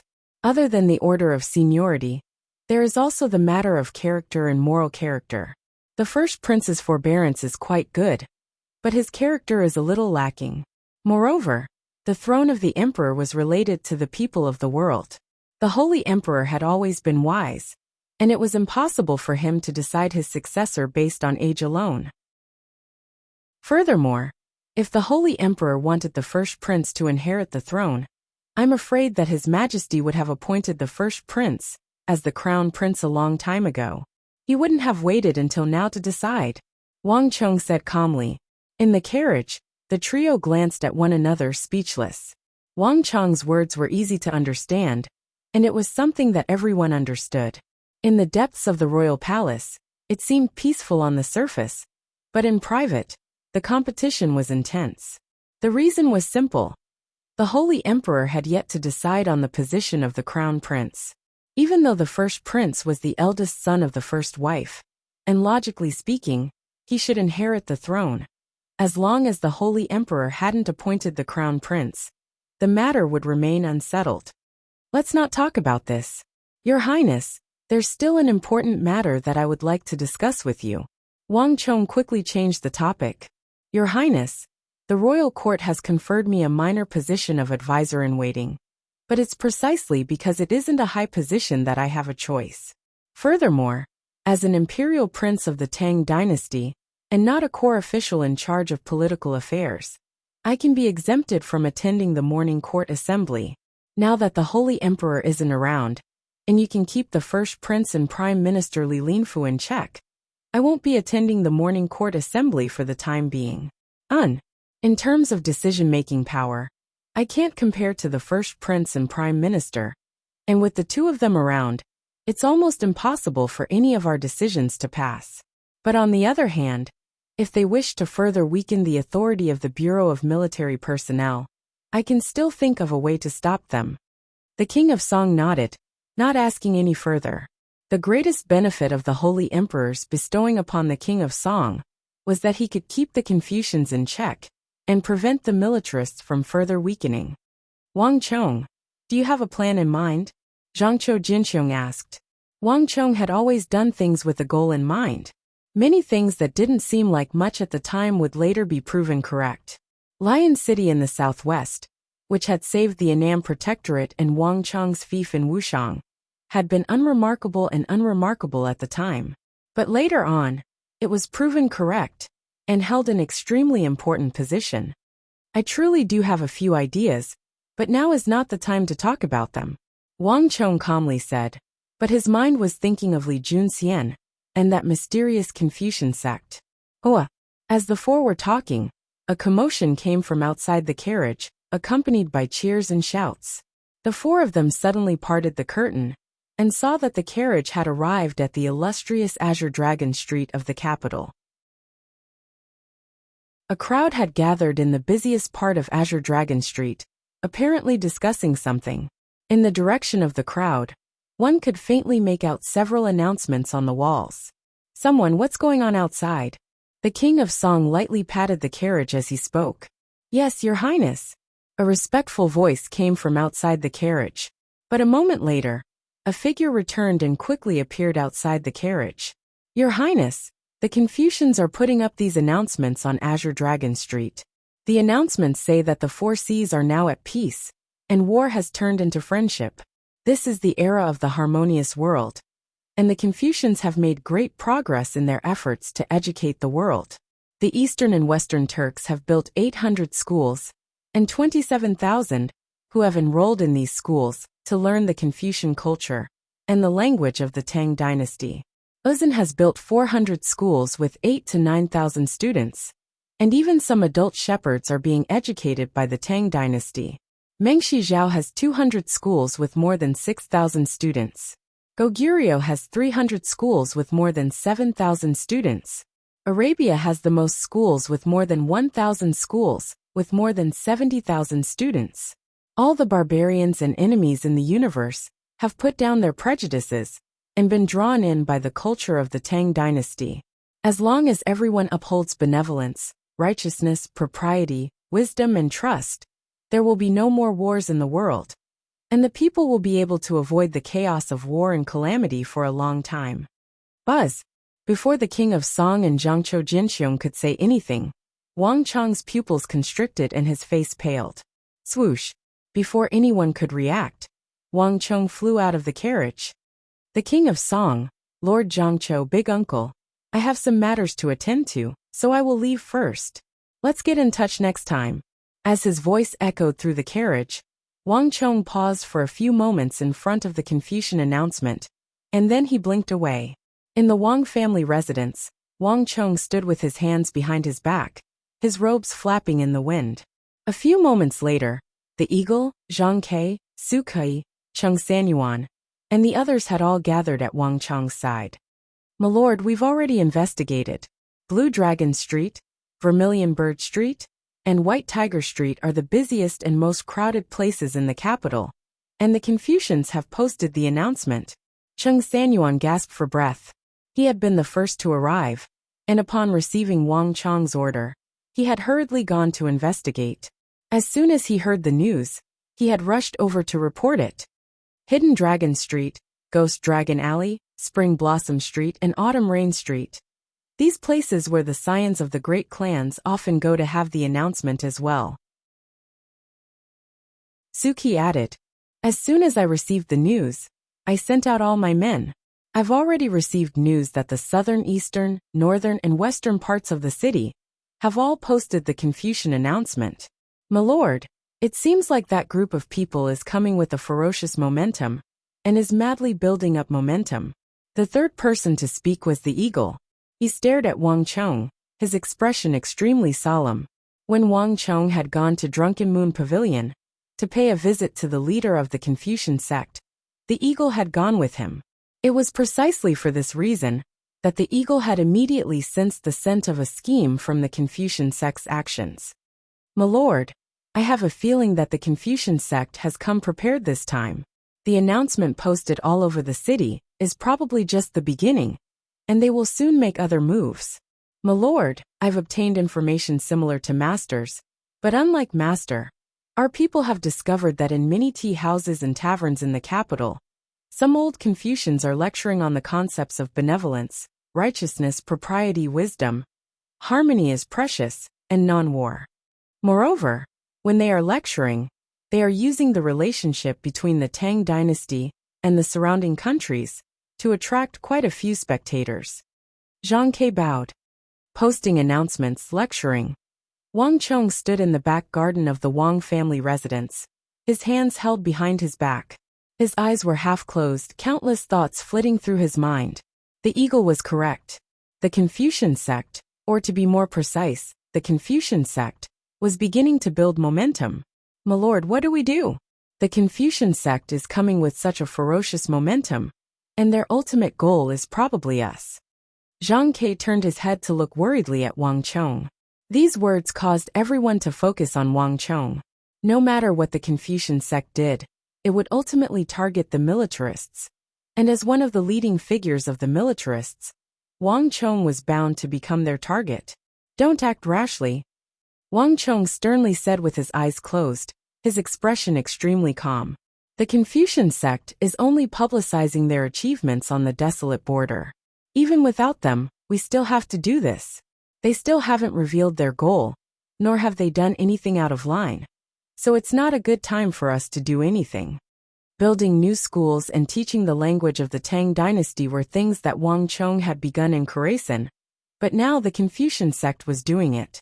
There was actually no conflict between the two sides on this point, and not even Wang Chong could find fault with the Confucian sect.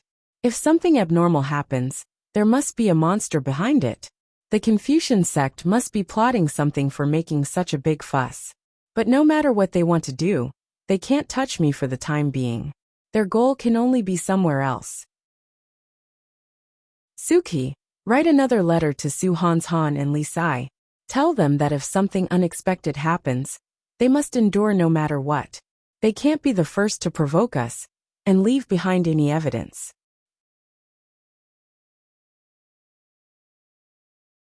Chapter 1289. Yes, my lord. Suki swiftly left with the order. In truth, Wang Chong had already sent quite a few letters to the northwest, but as long as it was Wang Chong's order, Su Qi would never doubt it. Walala! Su Qi had only taken a few steps when he heard the flapping of wings overhead. Everyone looked up and saw an eagle descending from the sky. On its right foot was a striking green piece of copper.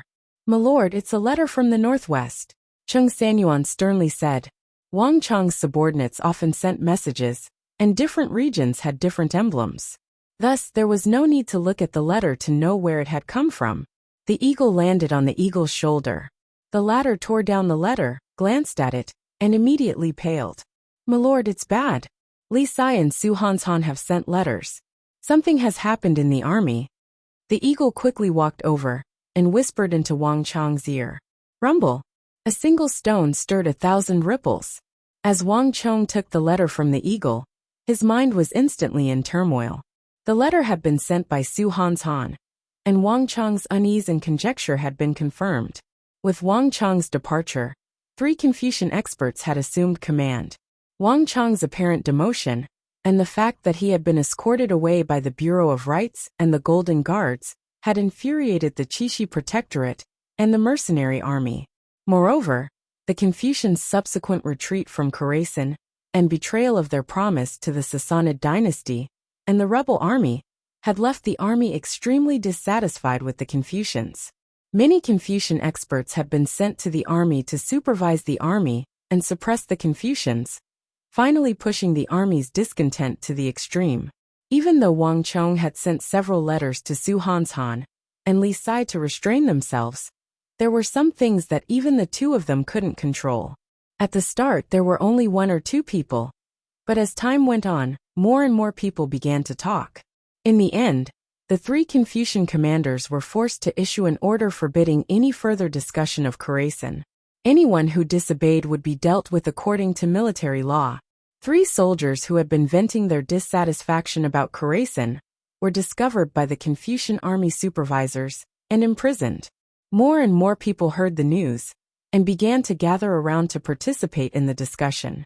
The 3 Confucian commanders gave the order to arrest everyone. By the time Su Hanshan and Li Sai received the news, it was already too late. This was because among those captured were the highwaymen trained by Su Hanshan and the Wuxia cavalry under Li Sai.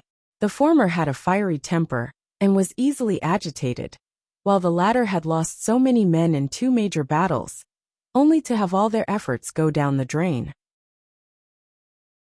They were also feeling indignant about Wang Chong's injustice, so the Confucians had seized this opportunity and imprisoned them. Although the 2 of them had received Wang Chong's order for the army to restrain itself, at this time, as leaders, they could only participate in the resistance against the 3 Confucian marshals in order to protect their subordinates. The last thing the 2 of them did was to write this letter before stepping forward, telling Wang Chong the whole story. In other words, both Su Hanshan and Li Sai have been arrested and thrown into prison. After reading the letter, Wang Chong's face warped. Even though he had done all he could to stop them, he had come too late. Su Hanshan and Li Sai were the backbone of Wang Chong's forces. They had gone through fire and water with Wang Chong, fighting through 2 major battles, and Li Sai had been at his side since the southwest. Wang Chong couldn't just stand by and do nothing if something happened to these 2. It was precisely for this reason that Wang Chong understood why, when the Wuxia cavalry and the ballista troops trained by Su Hanshan's highwaymen were captured by the Confucians and dealt with according to military law, the 2 of them had still stepped forward despite knowing that they couldn't do anything, standing up against the 3 Confucian commanders.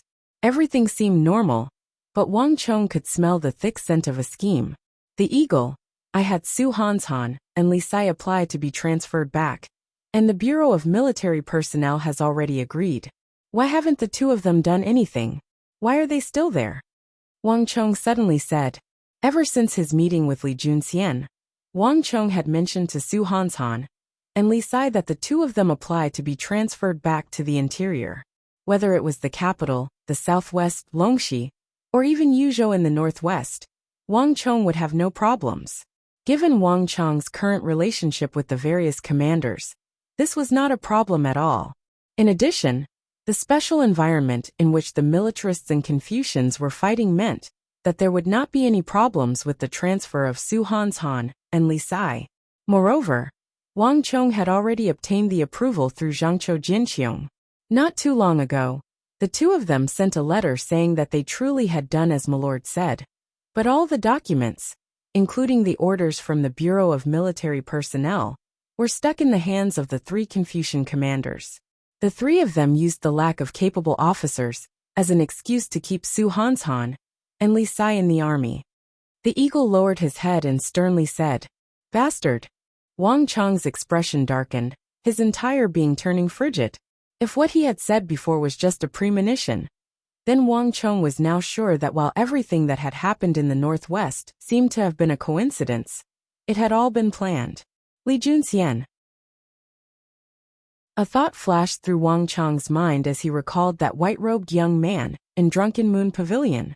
This battle between the two of them had come much faster than he had imagined. "Help me contact Minister of War Zhangqiu Jinqiong. Tell him to have the Bureau of Military Personnel immediately intervene in this matter.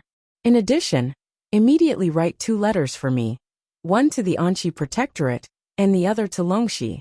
Ask Gao Xinji, Feng Changqing, and Big Dipper Great General Geshuhan to help me put pressure on them. In addition, if possible, have Biting Protector General and Sishan appear as well. All the great generals of the Bureau of Military Personnel are in the same boat. And Sishan should understand what to do. I'd like to see if they would dare to act recklessly with the combined pressure of 3 great generals from the Bureau of Military Personnel." Wang Chong's expression was as cold as ice. In addition, Zhang Ke, take my token and then go to the King of Song's residence. Take my and the King of Song's tokens and travel day and night to Qixi. The imperial court is one thing, but I'd like to see if they dare to make an enemy of the Bureau of Military Personnel and all the protector generals and great generals of the world in the army. 3 great generals, 2 great princes, and Minister of War Zhangqiu Jinqiong. This was an unimaginably vast force, enough to make anyone feel deep respect. "Yes, my lord." The eagle and Zhang Ke both left to carry out their orders. "Cheng Sanyuan, immediately contact Minister of War Zhangqiu Jinqiong. I want all the information on those 3 Confucian commanders as soon as possible." Wang Chong sternly said, "Your subordinate will go." Cheng Sanyuan hurriedly bowed. "Suki, it is impolite not to reciprocate. Prepare a memorial for me. I want to bring all 3 Confucian commanders to the imperial court." Wang Chong turned his head in the direction of the imperial palace, his eyes exuding a dazzling light. Suki rejoiced at these words and hurriedly lowered his head. "Your subordinate will go." Boom. Several hours later, when Wang Chong's memorial was delivered to the court and reached the ears of all the officials, it immediately set off massive waves in the capital. As the empire's illustrious war god, Wang Chong had an extremely high reputation both in and out of society. Whether it was his status as the son of heaven's disciple, his accomplishments in the northwest, or his status as king of foreign lands, Wang Chong's every word and action carried enormous weight. This was the first time since Wang Chong had become king of foreign lands that he had formally brought a memorial to the imperial court to impeach someone, and his targets were the 3 newly appointed Confucian commanders of the Qixi Protectorate. The moment this matter broke out, it immediately caused a massive uproar in society. Flap flap. While Wang Chong's memorial was causing massive waves in the capital, a white pigeon flew into a remote and quiet bamboo garden in the northwest of the capital. In the bamboo garden, a candle was lit. Behind the candlelight, a white-robed Confucian scholar was sitting upright and still, flipping through an ancient book. "Young master, what do we do?" The other side's counterattack was too fast. The northwest only just began to deal with his subordinates, and now he's already begun to act, bringing them to the imperial court. In the military, we might not be able to defeat him for now. A voice came from behind Li Junxian, a bowing black-robed elder standing behind him. A black insignia could be faintly seen on his right wrist, indicating that he was an expert of the Confucian sect. Wang Chong's counterattack had been too swift and fierce. In their plan, they had originally planned to use Wang Chong's subordinates in the northwest to threaten Wang Chong, so that he would hesitate in taking action. At the very least, he would be unable to divert his attention to other matters. But they had not expected Wang Chang's reaction to be so fierce, so sharp that they had been caught off guard. Young master, in addition, our people in the Bureau of Military Personnel have sent word that Zhangqiu Jinxiong is already drafting a military order to pressure the 3 experts of our sect in the northwest. Zhangqiu Jinxiong couldn't have learned of this news so quickly. It must have been the king of foreign lands who informed him. Since the Bureau of Military Personnel has intervened, the other forces are probably moving as well, placing us in a disadvantageous position. Young master, should we inform Wen Chongqing, Tang Qingyu, and Li Fanming to release the king of foreign lands' 2 subordinates and all the detained soldiers? Another voice came from the side, and in the faint light of the flames, one could faintly make out the silhouette of a young girl of 16 or 17. The girl wore a plain white robe, and her hair was as black as ink. Strands of it cascaded down from the top of her head like a waterfall. Her hair was tied up with a wooden hairpin without any decorations. She gave off a sense of tranquility and elegance, like an orchid. But what was most striking about her was the boundless energy in her body. If one looked closely, they would discover that the girl was actually barefooted and hovering a few inches above the ground. Her toes were smooth and exquisite, as if they had been carved from white jade. In the candlelight they glimmered. Li Junxian said nothing, only slowly raised his head from the ancient scroll in his hand. The faint candlelight cast a slender figure on the wall behind him, exuding an extremely serene and tranquil aura. He was like an ancient well, a deep pool, incapable of stirring the slightest ripple. Chapter 1290. Wen Chongqing, Tang Qingyu, and Li Fanming were 3 of the Confucian school's spies in the army. Given Wang Chang's status, if he really did report them to the imperial court, there was a 60 to 70% chance that Wang Chong would topple them. More importantly, Wang Chong could even use them to strike back at the Confucian school. This was because the information on Wen Chongqing, Tang Qingyu, and Li Fanming was completely available. There's no need, Li Junxian indifferently said. He put down the ancient scroll and slowly stood up. This game has only just begun. Let them delay Tang Qingyu, and we will think of a way to deal with the Bureau of Military Personnel. Imprison his subordinates for now. As for the king of foreign lands, I will deal with him. He won't be able to do anything to them for the time being. In the northwest, it had not been them who had provoked first, but Wang Chong's subordinates who had disobeyed military orders. Even if Wang Chong reported this to the imperial court, he would only be able to save his subordinates, not deal with Tang Qingyu, Li Fanming, and the others. Li Junxian had thought everything through. Moreover, his goal had never been to deal with Wang Chong's subordinates. Elder Song, has everything else been prepared? Li Junxian suddenly asked. Young master, be at ease. Everything has been prepared. Everything is awaiting young master's order, Elder Song said. Then let's begin. In the King of Song's residence, Wang Chong, the King of Song, Zhangqiu Jinxiong, Lu Tingji, Elder Yi, Elder Zhao, and the others had all gathered together. Even Wang Chong's little uncle Wang Mi had been summoned from Heaven Pillar Mountain. Wang Chong, the King of Song, and Zhangqiu Jinxiong sat side by side, while the others sat in a circle below them. This was the most powerful force in the entire imperial court. The Wang clan was still not secretive enough, and Wang Chong's residence was still under construction. It would take at least 2 or 3 months for it to be completed. Therefore, Wang Chong used the King of Song's mansion to gather everyone. Wang Chong, since everyone is here, tell us all the information you've collected recently. The King of Song glanced at the people in the room and suddenly spoke.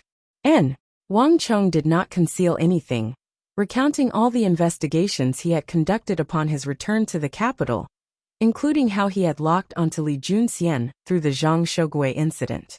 The only thing he concealed was the matter of the Holy Emperor.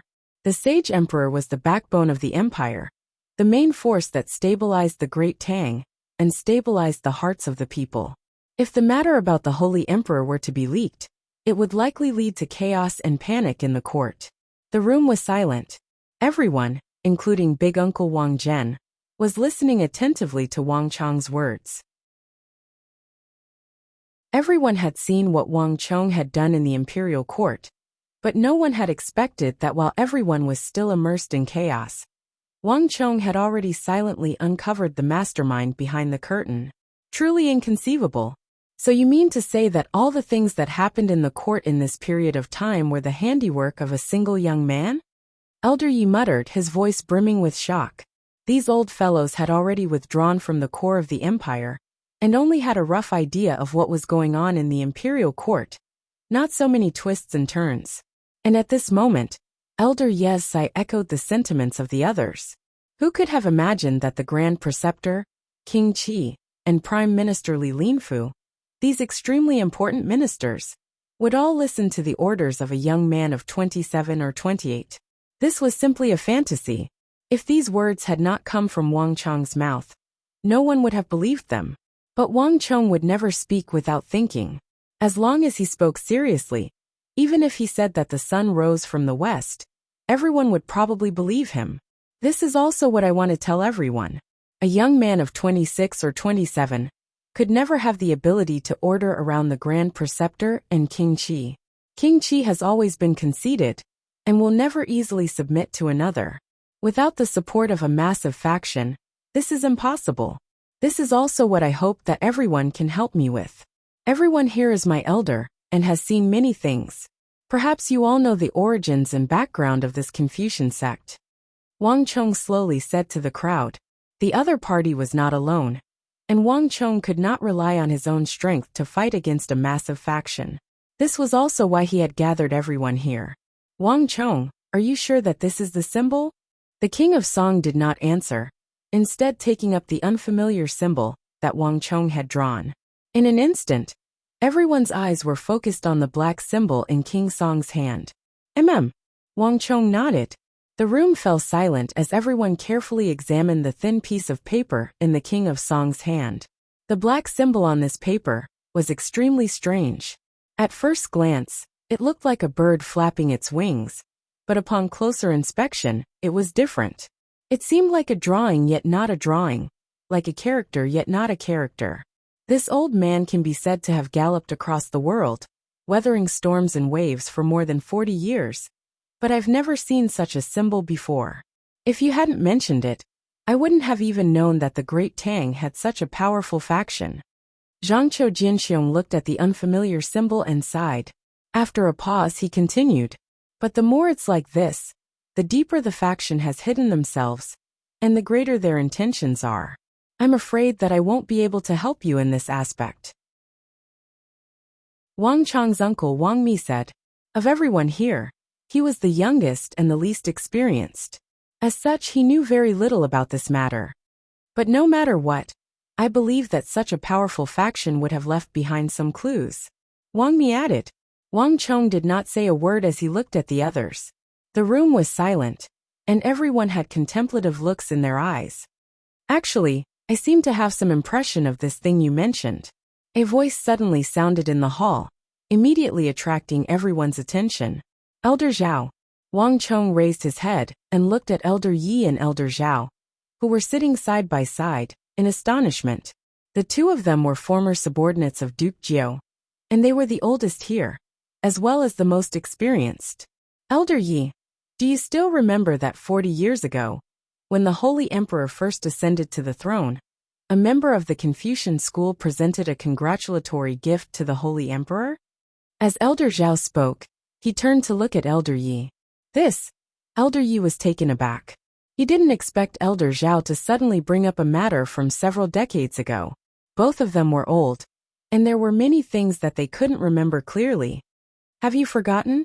Back then, that person bumped into you and left before the Holy Emperor's coronation ceremony was over. Elder Zhao reminded. Hearing those words, Elder Ye's eyebrows shot up, and a glint flashed across his eyes. He seemed to have recalled something. I remember now. Back then, there was indeed a member of the Confucian school who went to pay an audience with the Holy Emperor, and the Holy Emperor even received him in the Taiha Hall. As a result, The coronation ceremony ended half an incense's time later than the Bureau of Rites had predicted. Elder Yi said, "It was hard to remember so many things that had happened decades ago, but even something as important as the sacred emperor's coronation had been delayed. Furthermore, when everyone was passionately participating in this grand ceremony, and someone else had left early, you would remember that person. At the time, I noticed that the gift that the Confucian school presented to the Holy Emperor had this symbol." Elder Zhao said. Buzz! Wang Chong's body trembled at Elder Zhao's words, and he immediately turned his head. He only knew that this Confucian sect had suddenly appeared after he had defeated Arabia.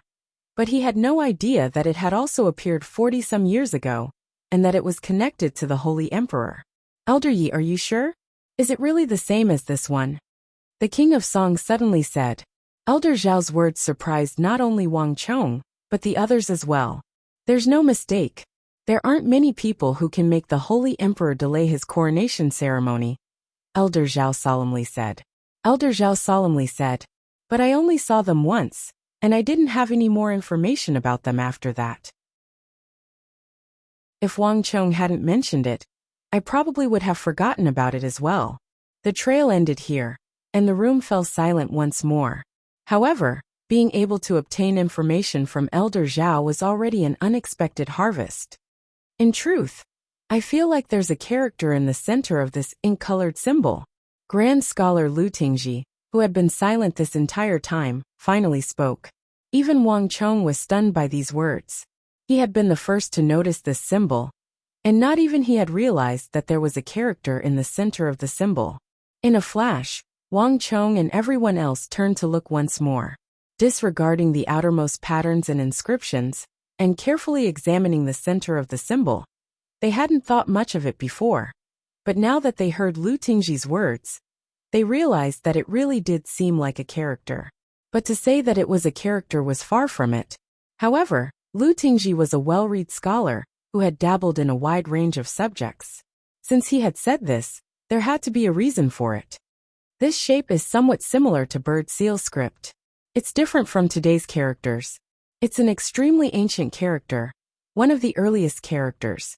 Very few people know of it now, let alone understand it. I only happened to see a fragment of bird seal script in an ancient text. With this, Lu Tingji suddenly stood up, grabbed a brush from the brush rack, and walked straight to the desk in the room. He began to spread the ink with his brush, but after a few strokes, he stopped and reached out to pick up the paper on the table. At that moment, everyone could clearly see a strange pattern on the snow-white paper. It seemed like a painting yet not a painting, like a character yet not a character. Although it was completely different from the ink-colored symbol of the Confucian sect that Wang Chong had drawn, it was at least 70 to 80% similar. I saw these characters in an ancient text, but I only know the shape, not the meaning. Lu Tingji said, "If we know that this is bird seal script, then it'll be easy. If we can find out the meaning of this character, we might be able to find out the origins of the Confucian sect." At this moment, Elder Yi finally spoke. Chapter 1291. I do know an old pedant who likes to collect bird seal script and all kinds of ancient books. He had all kinds of incomplete books, some of which even had a history of more than 1,000 years. When I was young, I always wanted to visit him. I sent him many invitations, but I never had the chance to see him. The ancient book I was reading was left to me by one of his servants before he left. If the old man was still alive, he would be close to 90 years old. Wang Chong, if you can find him, you might be able to find some information. Lu Ting said solemnly. That old man wasn't a member of the Confucian sect. He simply liked to read books. More importantly, he had an eccentric personality and didn't like to interact with others. Otherwise, he would have met him when he was young. Moreover, after more than 20 years, no one knew if the old man was still alive. Even Lu Ting felt that the chances were slim. Scholar Lu, what's the name of that old man? I'll send someone to look for him. Wang Chong said. Although the chances were slim, Wang Chong still decided to give it a try. The Central Divine Prefecture was extremely vast. Finding a single person, especially one that didn't like to live in groups, was like finding a needle in a haystack. It was extremely difficult, and this was the reason why Lu Tingji felt that his chances were slim. However, Wang Chong had gathered more than 80% of the great clans in the empire. Their influence was spread all over the 9 states. If he were to borrow their power, he might be able to find the old scholar, who liked to collect ancient books. When Shoshu, Lu Ting said. In an instant the hall fell silent again. Actually, if you want to know more about him, there's another way. Suddenly, the King of Song broke the silence. Your Highness! The King of Song's words surprised everyone. Wang Chong's heart was also moved, and he turned his head to look. Although information on the Confucian sect was difficult to find, there was one person who did. The King of Song's gaze was like lightning as he slowly swept his gaze over the crowd. Without waiting for them to guess, he directly announced the answer. King Qi Li Qingqi. After all, the King of Song had been in the court for many years. He was knowledgeable and had weathered many storms. Even Wang Chong was impressed by the King of Song's wisdom in the court. The Confucian sect can't possibly hide its tracks forever. At the very least, King Qi knows. With his personality, if he didn't know the other party's background and felt that the other party was qualified to cooperate with him, he would never listen to the other party's orders. Moreover, King Qi was proud and conceited. Of the 4 people, Grand Preceptor King Qi, the Prime Minister, and the First Prince, King Qi happened to be the most impatient and the most difficult to keep secrets. Old butler, I'll leave this matter to you. The King of Song replied without turning his head. I understand. The old butler, dressed in a black robe, stood behind the King of Song and bowed respectfully. There was no expression on his face. Wang Chong mentally breathed a long sigh of relief at this sight. The King of Song, his big uncle Lu Tingji, Elder Zhao. Each of these people had their own experience and wisdom, which was why Wang Chong had gathered them together. A single thread does not make a thread, and a single tree does not make a forest. If they wanted to resist this unknown faction, they could only work together. And reality had proven that the King of Song and the others truly could provide Wang Chong with even more important assistance. Thump thump thump. Just as everyone was talking, a series of hurried knocks came from outside the door. Who is it? King Song grimaced and turned his head to look at the source of the noise. The mood in the hall instantly froze. Your Highness, there is a subordinate of the King of Foreign Lands outside. He says that he has an urgent matter and requests an audience. A voice came from outside the door. It was the captain of the King of Foreign Lands' guard. A few moments later, rumble. The door opened, and the travel-worn eagle strode in. My lord, there's a problem. It's news from the Kumwa training camp. The eagle's face was solemn, and he did not dare to say anything else. He got down on one knee in front of Wang Chong, and respectfully handed over the letter in his hand. Wang Chong opened the letter. There were only a few lines on it. The first matter was that Wang Chong's instructor at the Kumwa training camp, Zhao Qinxiu, had been captured. The second matter was that the Confucian school had formally advanced into the 3 great training camps. Bzz. Towards the end, Wang Chong grimaced and stood up. The King of Song, big uncle, Lord Zhangqiu, and seniors, I have some matters to attend to and will take my leave. Wang Chong swiftly left, passing through the gate of the King of Song residence and boarding a carriage. Behind him, the travel-worn old eagle also entered the carriage. When did this happen? Wang Chong asked. It happened not long ago. I've already sent people to investigate. The Kunwa training camp isn't far from here. We should have news soon. The eagle said respectfully. Flap, flap, flap. Just as he was speaking, a messenger pigeon flapped its wings and flew into the carriage. More news came, but the situation was not optimistic. The Confucian school's display of proclamations throughout the capital, vigorously promoting its achievements, was only the beginning. While Wang Chong and the King of Song were exploring the secrets of the Confucian school, Li Junxian was leading the Confucian sect in setting their sights on the illustrious 3 great training camps of the Tang dynasty. Not long ago, an important piece of news was announced. The Tang dynasty's 3 great training camps had added a Confucian hall of benevolence and righteousness. Henceforth, The three great training camps not only taught infantry, cavalry, and archers, as well as various strategies, but also added a Confucian education that emphasized benevolence, righteousness, propriety, and wisdom. If one did not pass the examination of the Hall of Benevolence and Righteousness, they would not be able to graduate from the three great training camps, nor would they be able to join any of the armies of the Tang dynasty. And if one failed the examination 3 times, they would be expelled from the three great training camps, unable to receive any further training or study. Absurd.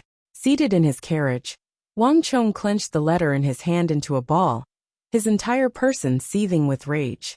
The three great training camps had been established as a place to train generals, with the primary goal of learning martial arts and the art of war. The essence of war was to kill. The Confucian sect was now promoting benevolence, righteousness, propriety, and wisdom in the three great training camps, and they were even using this as the standard for the examination. This was the exact opposite of the original purpose of the three great training camps. As the instructor of the training camps, it was precisely because Zhao Qinqiu couldn't stand the sight of this that he argued forcefully, resulting in him being captured by the royal court. Lord, the three great training camps are established by the Holy Emperor, and their standing is transcendent. Not even the military is allowed to approach them. How could they possibly have the capability to extend their hands in there and issue such a ridiculous order? The eagle said grimly. The more he understood, the more fearful the eagle became of the Confucian sect. Their capabilities seemed to be limitless, and they were able to interfere in any matter. It must be because of the first prince. Wang Chong leaned against the carriage with a grim expression. The three great training camps are under the direct control of the Holy Emperor, and ordinary people are unable to interfere in their affairs. However, with the first prince presiding over the royal court, as long as they have a decree from him, the Confucian sect will be able to enter. Furthermore, as long as the Confucian sect uses the excuse of cultivating both civil and martial arts, they will be able to pass this order. Even though this matter had happened too abruptly, and there was no further news, Wang Chong only needed a moment of thought to deduce the crux of the matter. Swoosh! While they were talking, another carrier pigeon flew into the carriage through the window. At almost the same time, a soft creak came from outside, as if someone had boarded the carriage. "My lord, there's a problem. I've just received news that the imperial court has just passed a decree forbidding the construction of any private facilities within 100 li of the three great training camps. All manors and buildings are to be demolished. My lord, Deflecting Blade Manor is in trouble." Zhang Kei's voice came from outside, his voice growing softer and softer. There were far too many. The matter of Su Hanshan and Li Sai in the northwest had not yet been resolved, and the three great training camps were already in turmoil. Although there was no evidence, even a blind man could tell that the Confucian sect had come with a menacing aura aimed at Wang Chong. The three great training camps were the foundation of the empire, and countless future generals of the empire had come from them.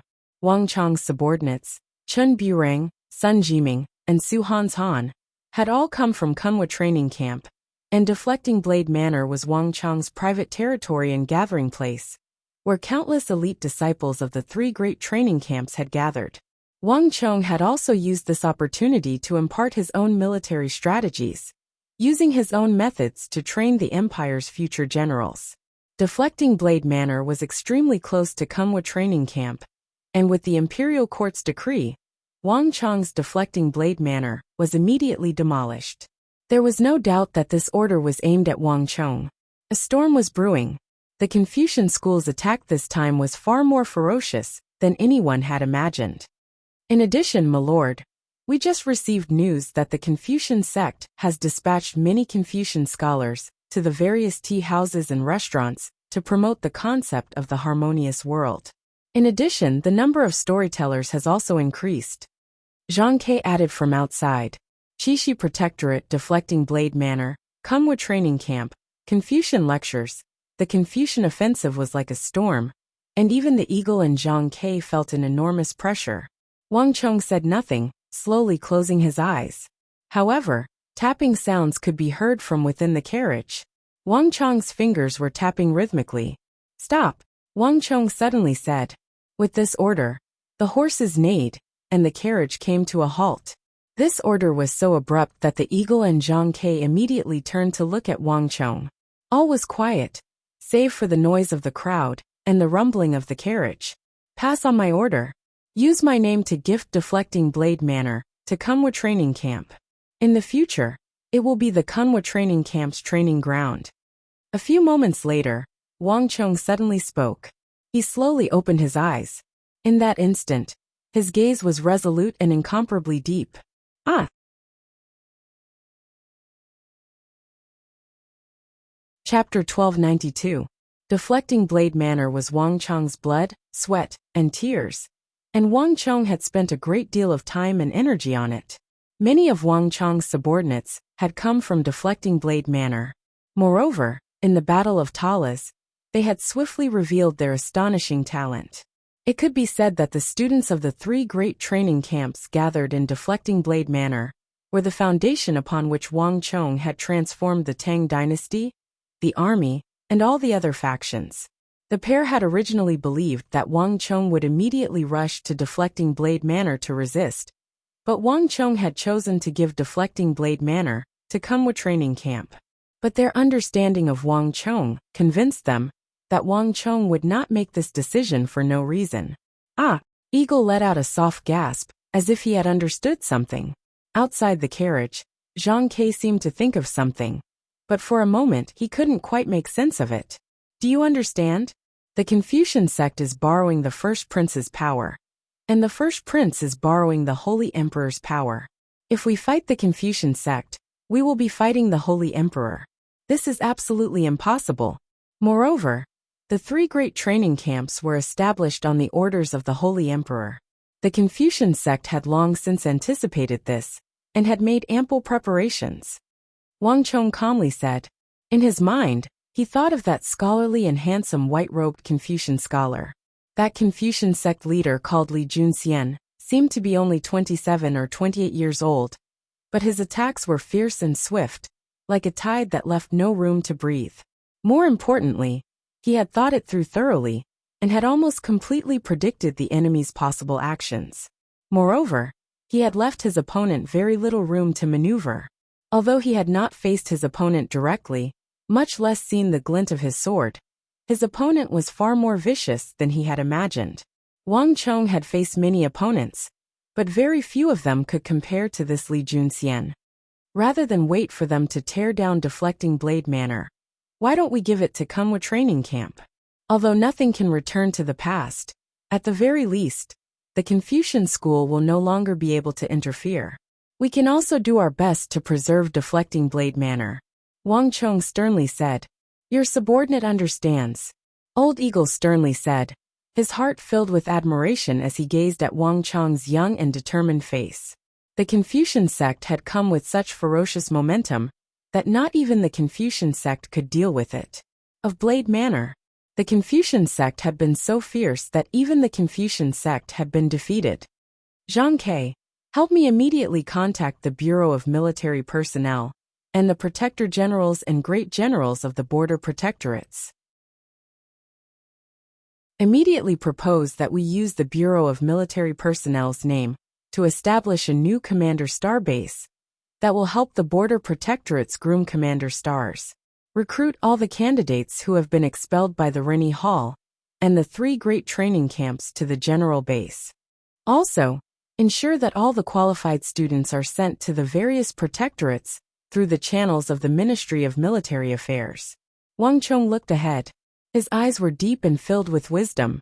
His vision seemed to be able to see into the endless distance. In addition, send a letter for me to Geshu Han, and Sis Hun, Xinyu Zhongtong, Gao Xianji, Zhang Shogui, and all the other protector generals and great generals. Tell them that I will be teaching them the art of war at the commander base. As long as they strongly supported and signed on, at least 10% of the people in the base would be transferred to their army. After seeing my performance at Talas and Karasan, I am confident that they will not refuse. Once the 5 protector generals, Bureau of Military Personnel, and Minister of Military Personnel Zhangqiu Jinxiong, were able to bypass the royal family and officially establish the decree. As long as they didn't establish Wang Chong's private army in the end, all of the troops could be sent to the various desolate borders. Not even the Confucian sect would be able to do anything. A string of orders was issued. The Eagle and Zhang Ke had been worried when they first received the news, but when they heard Wang Chong's orders, they immediately calmed down. No matter who this Li Junxian was, or what the background of the Confucian sect was, they had truly chosen the wrong opponent this time. Yes, your subordinate will see to it. The two of them replied in unison. In addition, do you know where Zhao Qinqiu is being imprisoned? Wang Chong suddenly asked. No matter what sort of strategy Li Junxian had, he would not be able to pose an effective threat to Wang Chong. All Wang Chong truly cared about was Zhao Qinqiu's safety. Zhao Qinqiu was Wang Chong's first and only instructor, and Wang Chong had always been filled with admiration for him. My lord, we have already investigated. After Lord Zhao was captured in Kunhua training camp, he was sent back to the capital and imprisoned in the penal court. Zhang Ke bowed. Wang Chong blinked at these words. Based on the rules of the imperial court, generals who committed crimes in the army would be sent to the Bureau of Military Personnel. Crimes committed by the people would be sent to the Bureau of Punishments. Crimes involving the imperial court or members of the imperial clan would be sent to the Court of Judicial Review, and those outside of these three would be sent to the penal court. This was a place specifically used to deal with special crimes, and the supervisor of the penal court just so happened to be King Qi. The words penal court made it clear that there was no need to say anything more. Let's go to the penal court, Wang Chong sternly said. The penal court was located in the northwest corner of the imperial palace. This place was remote and had the least number of people in the capital. Moreover, because of its special location, this place belonged to the imperial clan, and ordinary people were not allowed to approach. Boom! There was a world-shaking explosion, and waves of qi surged out. Miserable screams rang out as the fully armored guards of the penal court were sent flying like kites with their strings cut. While he was still in the air, his armor and the weapon in his hand were already shattered by the ferocious stellar energy. Wang Chong led the Eagle and Zhang Ke forward like a hot knife through butter. This is the penal court. Stop! Cries of alarm and fury resounded through the air, as the experts of the penal court rushed in from all directions, flustered and exasperated. But as these experts charged forward, none of them could get within 3 zhang of Wang Chong. They were either torn apart, sent flying, or sent spinning like a compass. Almost no one was able to get close. Where is Zhao Qinqiu being imprisoned? Wang Chong extended a palm, and an expert of the penal court flew through the air like a rag doll and landed in Wang Chong's hand. Wang Chong's fingers tightened around the penal court expert's neck like a pair of iron pincers, lifting him up into the air like a little chicken. I won't tell you. Lord King Qi has already received the news and will immediately rush over. You can't escape. This penal temple expert's face was completely red. He was shocked and scared, but he refused to say anything no matter what. In front of me. It doesn't matter how stubborn you are. With a thought, Wang Chong sent an enormous stream of psychic energy into the penal court expert's mind. After encountering a weak resistance, Wang Chong's psychic energy sank into the expert's mind. Penal court, prison 22. Wang Chong muttered to himself. With a bang, he smashed the penal court expert into the tinsome experts behind him, sending them tumbling to the ground. Rumble! Another wave of stellar energy swept through the area, and Wang Chong's momentum allowed him to pass through the hundreds of experts of the penal court and force his way into the depths of the prison. The penal court's underground prison was eerie and frightening. Prisoners with disheveled hair were imprisoned here, and their bodies were covered in wounds. It was clear that they had been tortured. Wang Chong grew even more furious at this sight. If King Qi and the others had tortured Zhao Qinqiu, Wang Chong would never let them off the hook. Lord Zhao, Zhang Ke and the Eagle followed Wang Chong, striding toward prison 22. But when the two of them arrived at prison 22, they were struck dumb. Looking at the situation in the prison, the two of them were stunned. Neither of them could say a word. The eagle Zhang Ke.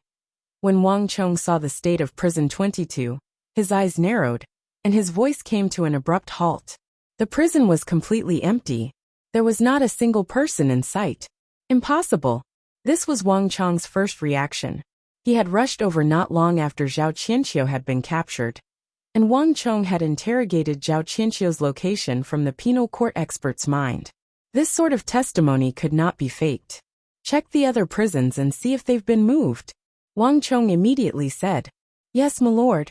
The eagle and Zhang Ke immediately moved toward the other prisons. Meanwhile, Wang Chong's gaze quickly fell on a prison guard that he had just sent flying. Wang. A surge of psychic energy shot into the prison guard's mind, but a moment later, when he read the message, Wang Chong's body trembled and his brows furrowed. However, the tension on his face immediately dissipated. Zhao Qianqiu had been rescued. This was the information Wang Chong had obtained from the prison guard's mind.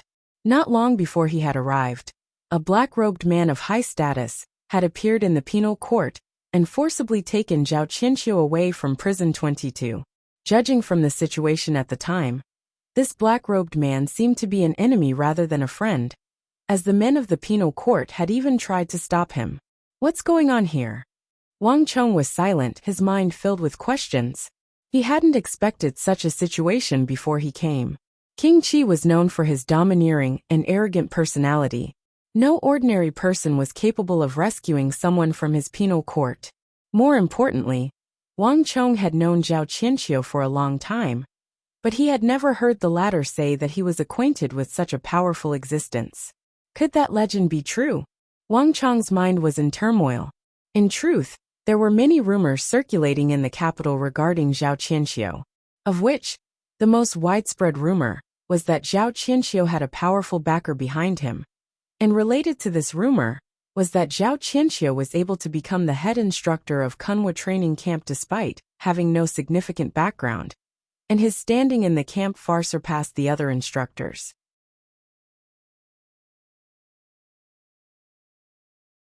Chapter 1293. Lord Zhao, I truly underestimated you. It seems you have quite a few secrets on your body. Looking at the empty cell 22, a smile slowly crept onto Wang Chong's lips. Zhang Ke the eagle, there's no need to look. Let's go. Wang Chong suddenly said. After saying this, he turned and left the penal court. This order was so sudden that the eagle and Zhang Ke glanced at each other in dismay. However, there was no time to think, and the two of them rushed out in pursuit. When he walked out of the dark and gloomy prison of the penal court, he immediately heard a furious voice coming from afar. Wang Chong, you're simply out of control. You actually dare to come to the penal court to fish people out. Do you really think this king can't deal with you? Wang Chong raised his head and saw a sea of people outside the penal court.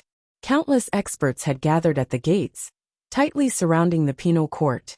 At the center of this crowd was King Qi, dressed in imperial robes, his face dark and gloomy. He was being escorted by a group of people, seething with killing intent. King Qi's complexion was extremely unsightly. If looks could kill, Wang Chong would already be dead countless times over. Wang Chong's gaze swept the area. Other than the penal court's experts, there was also a tight barrier outside. Countless fully armored experts were surging in. These were all experts that King Qi had brought with him upon hearing the news. Wang Chong only sneered at this sight. Raising his robes, he walked forward as if there was no one around. He had already charged through the battlefield with thousands of soldiers, so he truly didn't care about these experts that King Qi had brought. So what if I'm fishing people out? Since when did you have the right to capture the instructors of the Kunhua training camp? Wang Chong's eyes were cold as he walked toward King Qi without the slightest hint of fear. Bastard! King Qi's face was ashen from rage. The penal court was his private territory, and Wang Chong's actions were a naked provocation. Bastard! You're just a king with a different surname, and you don't have the slightest bit of imperial blood. Do you really think you can stand on equal footing with me? Since you've come to the penal court, don't even think about leaving. King Qi's face was gloomy as he waved his arm. In a flash, powerful energy erupted from the bodies of the experts he had brought with him, all of them locking onto Wang Chong.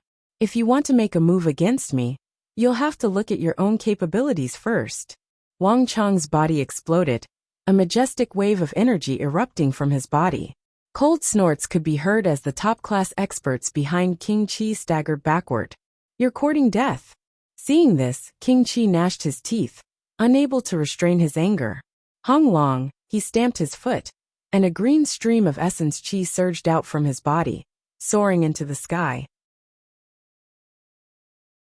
In a flash, King Qi's energy swelled, and in the blink of an eye, he had broken into the Saint Martial realm, and was now at the peak of the Saint Martial realm. Moreover, after breaking into the Great General realm, his energy continued to surge, instantly reaching the peak of the Great General realm, and continuing to grow.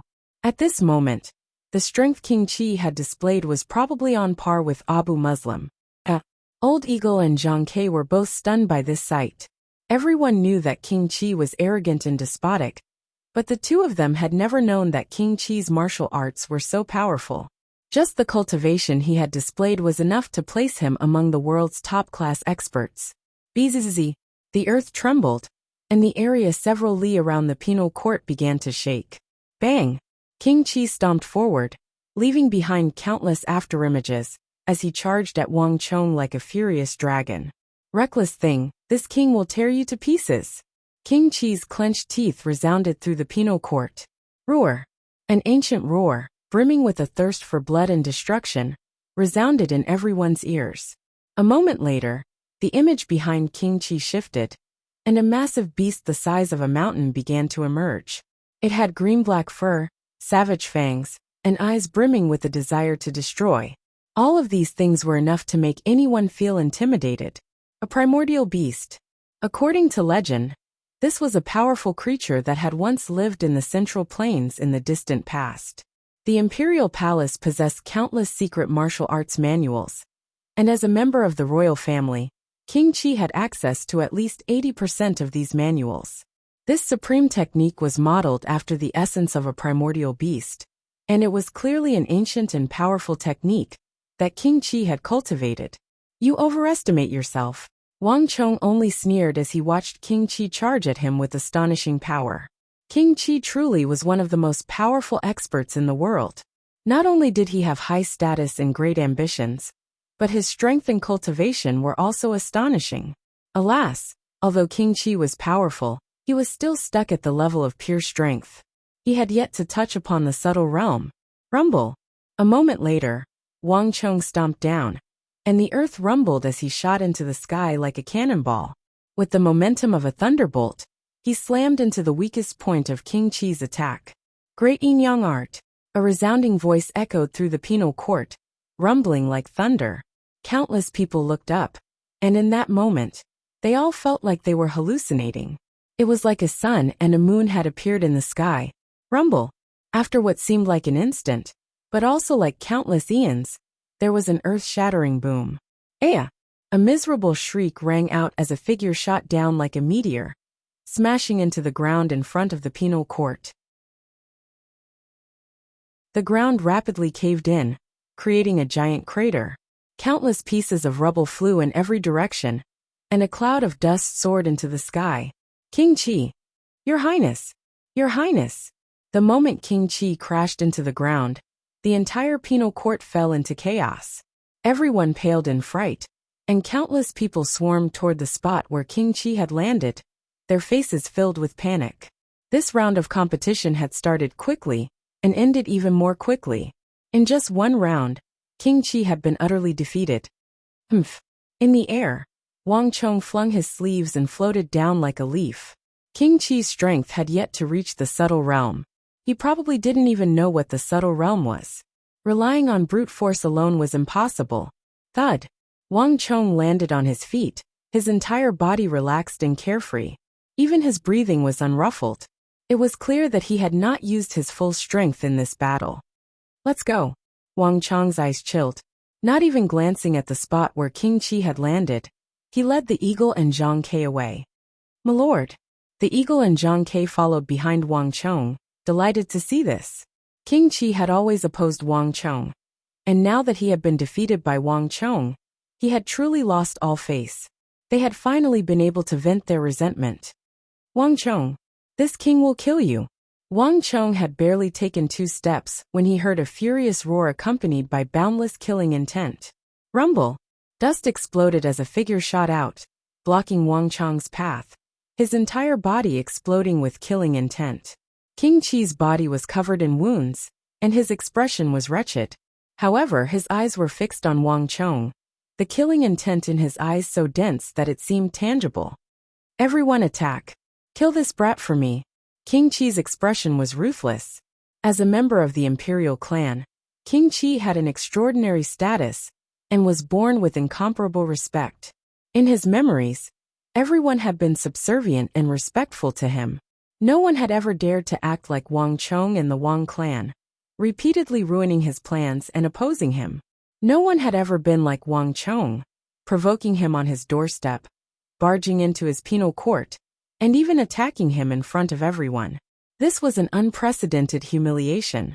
King Qi felt like his lungs were about to explode. Wang Chong, I want you dead today. King Qi's eyes blazed with hatred. Following his order, all the experts of the penal court, as well as the top experts King Qi had brought, charged at Wang Chong like a storm. Stop! At this moment, a heaven-shaking roar rang out, followed by a cloud of dust. It was unknown just how many soldiers were charging in from outside the penal court. King Qi was stunned by this sudden development. He subconsciously turned his head, and across from him, Wang Chong narrowed his eyes in surprise. With a single glance, Wang Chong saw a familiar figure. It's him. Even Wang Chong couldn't help but be taken aback by the sudden appearance of this figure. He had never imagined that Prime Minister Li Linfu, the head of all the civil and military officials, would actually lead the civil and military officials, as well as soldiers from the Ministry of Revenue, the Ministry of War, and the City Guard, to this place at this time. King Qi, King of Foreign Lands, the two of you are noble imperial princes of the Tang dynasty, and yet you're fighting in the penal court in broad daylight? What propriety?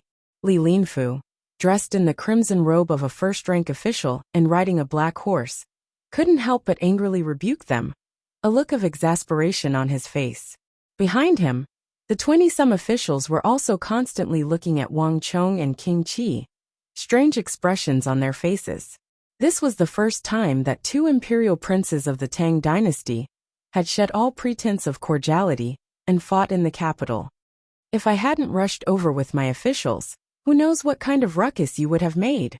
Bastard things, get out of my way! These last words were directed at the experts of the penal court and the top-class experts King Qi had brought with him.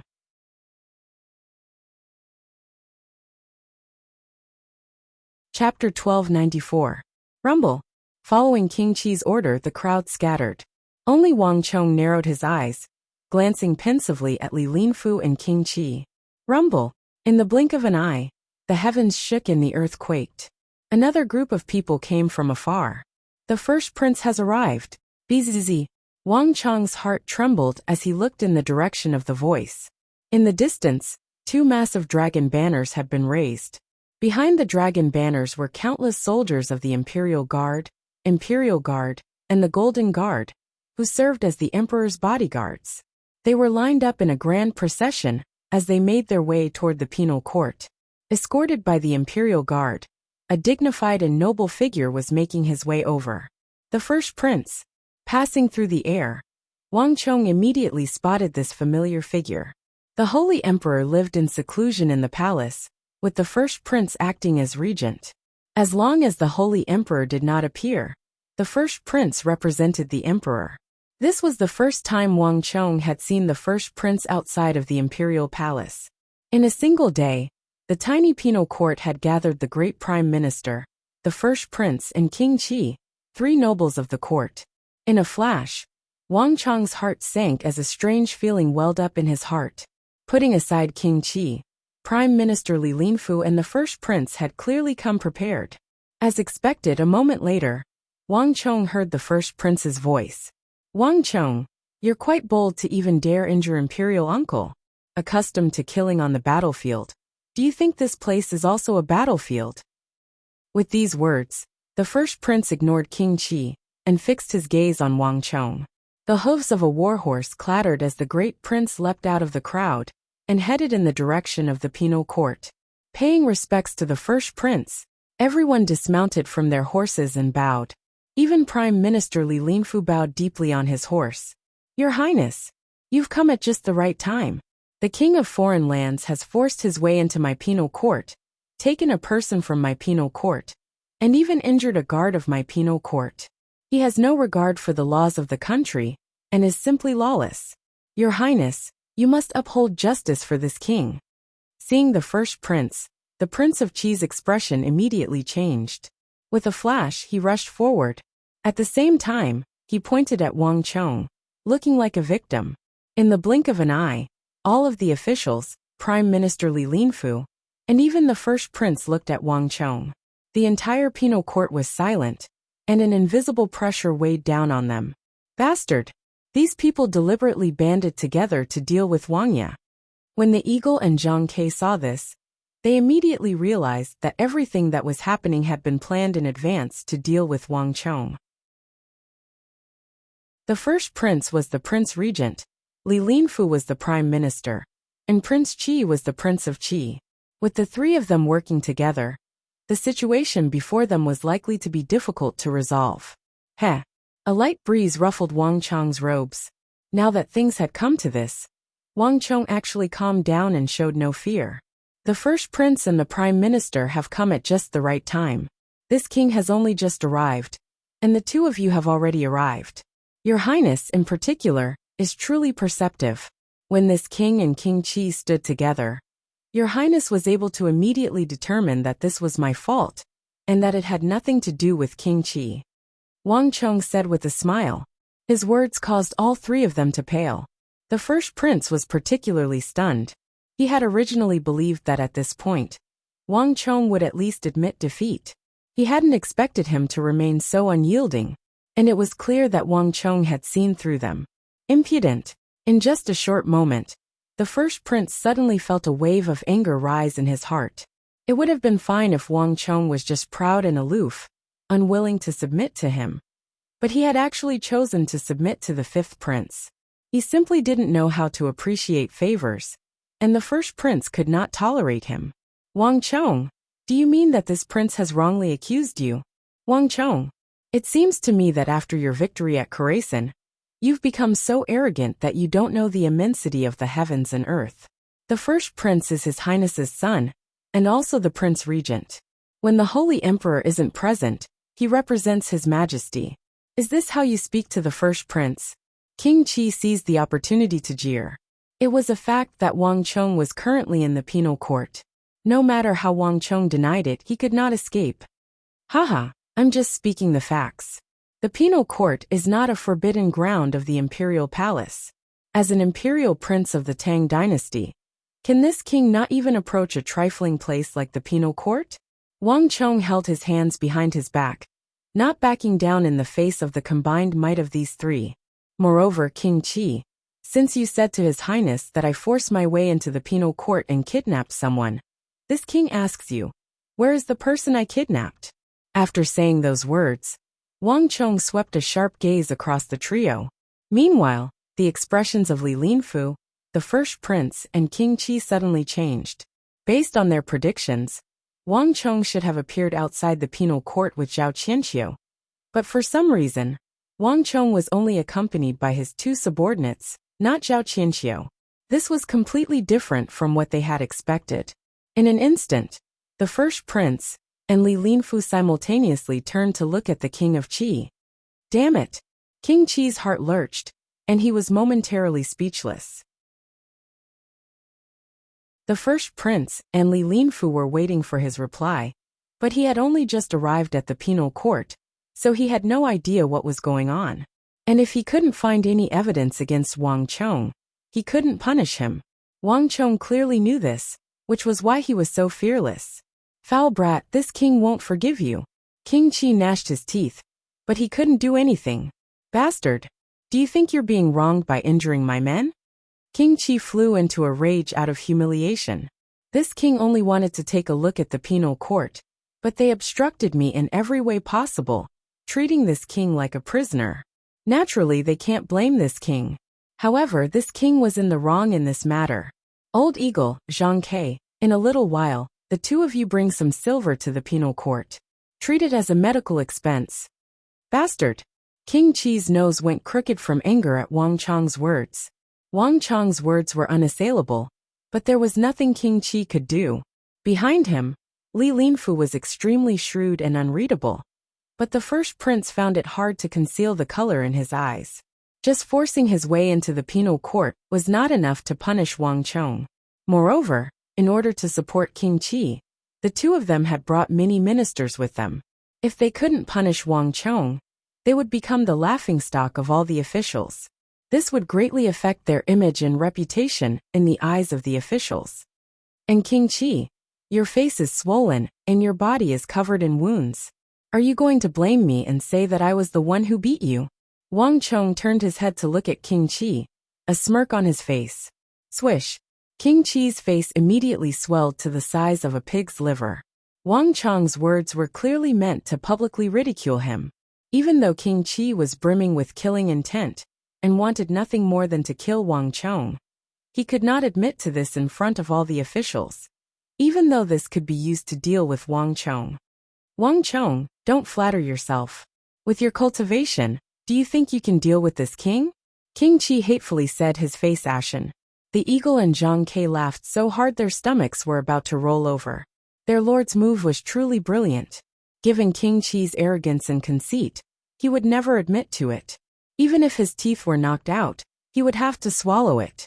As for Wang Chong, he was inwardly chuckling. That's good. I even thought that I had accidentally injured your highness. King Qi's face turned as black as the bottom of a pot, but there was nothing he could do. In the blink of an eye, rumbling sounds of hooves could be heard. From a different direction from the first prince, Li Linfu, another group of people was majestically making their way toward the penal court. The first prince, Li Linfu, and King Qi were stunned and turned their heads to look. All of their forces were gathered here, so this faction clearly did not belong to them. His Highness the King of Song has arrived. A loud shout came from the crowd. Everyone looked in the direction of the voice, only to see a group of people crowding around a magnificent carriage, heading towards them. The carriage was richly decorated, and from the insignia on it, it was clearly the King of Song's carriage. Lord Zhangqiu Jinxiong has arrived. A moment later, another shout came from the crowd. The three paled. None of them had expected for the King of Song and Minister of War Zhangqiu Jinxiong to arrive at a time like this. On the other side, the eagle Zhang Ke and the others breathed a sigh of relief. The three of them had not come to the penal court unprepared. The penal court was King Qi's territory, so they had immediately notified the King of Song of their arrival. This had been a precaution, but looking back now, this decision had been the right one. With the King of Song and Zhangqiu Jinxiong present, the first prince and Li Linfu would at least have some reservations, and wouldn't be able to act so recklessly against Wang Chong. Paying respects to your highness. A few moments later, the King of Song and Zhangqiu Jinxiong arrived. The two of them dismounted and rushed to the first prince's side. Imperial uncle, dispense with the formalities. The first prince waved his hand. Although he appeared calm on the surface, he was inwardly seething with hatred. With the appearance of these two, no matter how much the first prince wanted to deal with Wang Chong, he would have no choice but to give up. With all three regents gathered here, if a conflict were to break out, he would become a laughingstock. This king heard from my residence that your highness has brought all the civil and military officials to the penal court. Even the prime minister has come. Has something happened? The King of Song straightened his robes and walked over at a leisurely pace, bowing respectfully to the first prince. The first prince sat astride his divine steed. His expression relaxed, but his heart couldn't help but stiffen. Haha, your highness the King of Song has misunderstood. Your highness originally had an appointment with King Qi on matters of state, but because you heard that he was at the penal court, you just happened to come here. A mellow voice came from the side. Prime Minister Li Linfu's sleeves fluttered in the wind as he interjected. These words were flawless, and the first imperial prince was instantly cleared of any wrongdoing. Right, your highness. Didn't you want to convene the officials to discuss the matter of Fuzhou? Why don't we leave now? And King Qi can come back when he's free.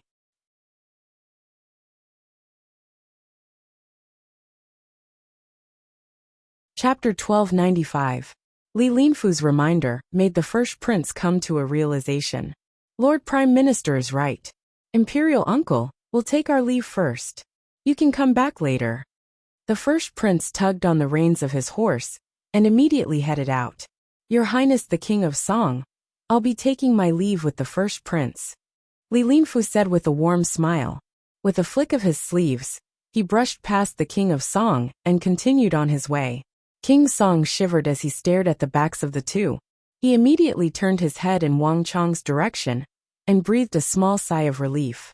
By the time he and Zhangqiu Jinxiong received the news, it was already too late. The first prince and Li Linfu had already arrived.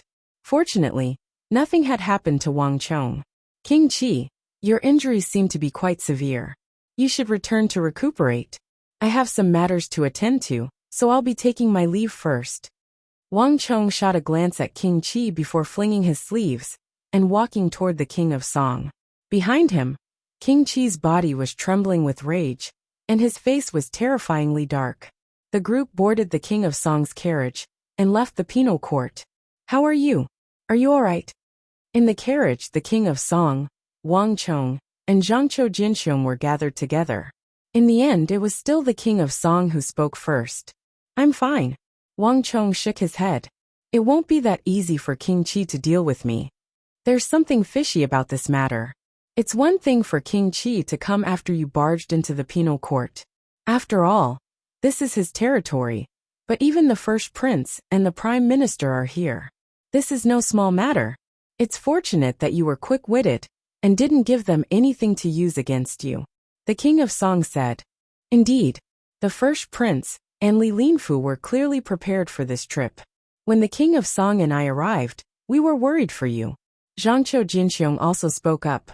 Even Zhangqiu Jinxiong was taken aback by the appearance of the first prince and the prime minister in the penal court. Only then did he rush over with the King of Song. This matter isn't that simple. Wang Chong calmed down and said calmly, King Qi, the first prince, and the prime minister's affairs are one after another, and Zhao Qianqiu and the three great training camps affairs are completely linked together. It can't be a coincidence that they arrived not long after I arrived at the penal court. From the looks of it, it was more like the result of someone meticulously plotting behind the scenes. King Qi's side did not have that much ability, and the prime minister's side was smooth and slick.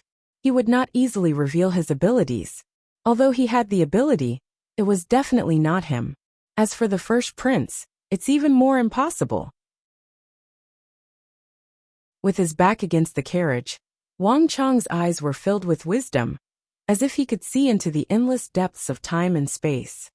So Wang Chong, you mean to say that it was the Confucian sect, and that young man called Li Junxian? The King of Song immediately understood Wang Chong's meaning and asked. It can only be him. Wang Chong solemnly nodded. This was the only explanation. Although the other party was young, he was the strongest opponent Wang Chong had ever faced. Wave after wave of attacks, not giving him a chance to catch his breath. Buzz! The King of Song and Zhangqiu Jinxiong glanced at each other, their hearts sinking. After bidding farewell to the King of Song and Zhangqiu Jinxiong, Wang Chong quickly got off the carriage and returned to his residence. Flap flap. Just as Wang Chong was returning to his residence, a messenger pigeon flew over the sky and landed in a restaurant in the western part of the city. The third floor of the restaurant was quiet and secluded. The third floor of West Wind Tower had the most elegant and fresh scenery, allowing one to admire the plum blossom forest planted by the river. Every day, many scholars would gather here to drink wine and admire the plum blossoms. But at this moment, West Wind Tower was quiet, with not a single customer in sight. There was only a sign hanging on the door that read closed. At this moment, a white-clothed young man was sitting on the third floor, pouring wine and admiring the plum blossoms. The entire West Wind Tower was closed for the sake of entertaining this esteemed guest. Flap flap. The messenger pigeon landed on the table. A hand reached out from the side, took the letter, and sent the pigeon away. Young master, the penal court has failed again. Wang Chong has returned safely. A voice rang out. A figure bowed and said to the side. He held the letter with both hands, and respectfully handed it over. Is that so? Li Junxian grinned, and took a sip of the fragrant tea in his cup, his expression indescribably carefree and natural. As expected, I still can't stop him. That's not the only problem. We just received news that the King of Foreign Lands has already sent a memorial to the Imperial Court, formally giving Deflecting Blade Manor to the Kunwa training camp. But in the letter, he also appointed the manager of Deflecting Blade Manor. If my guess is correct, it should be someone from Deflecting Blade Manor. In addition, we just received news that the King of Foreign Lands has apparently written a letter to the great generals and the Bureau of Military Personnel, intending to use the name of the Protectorates and the Bureau of Military Personnel to establish a commander base outside of the three great training camps, an existence independent of the three great training camps.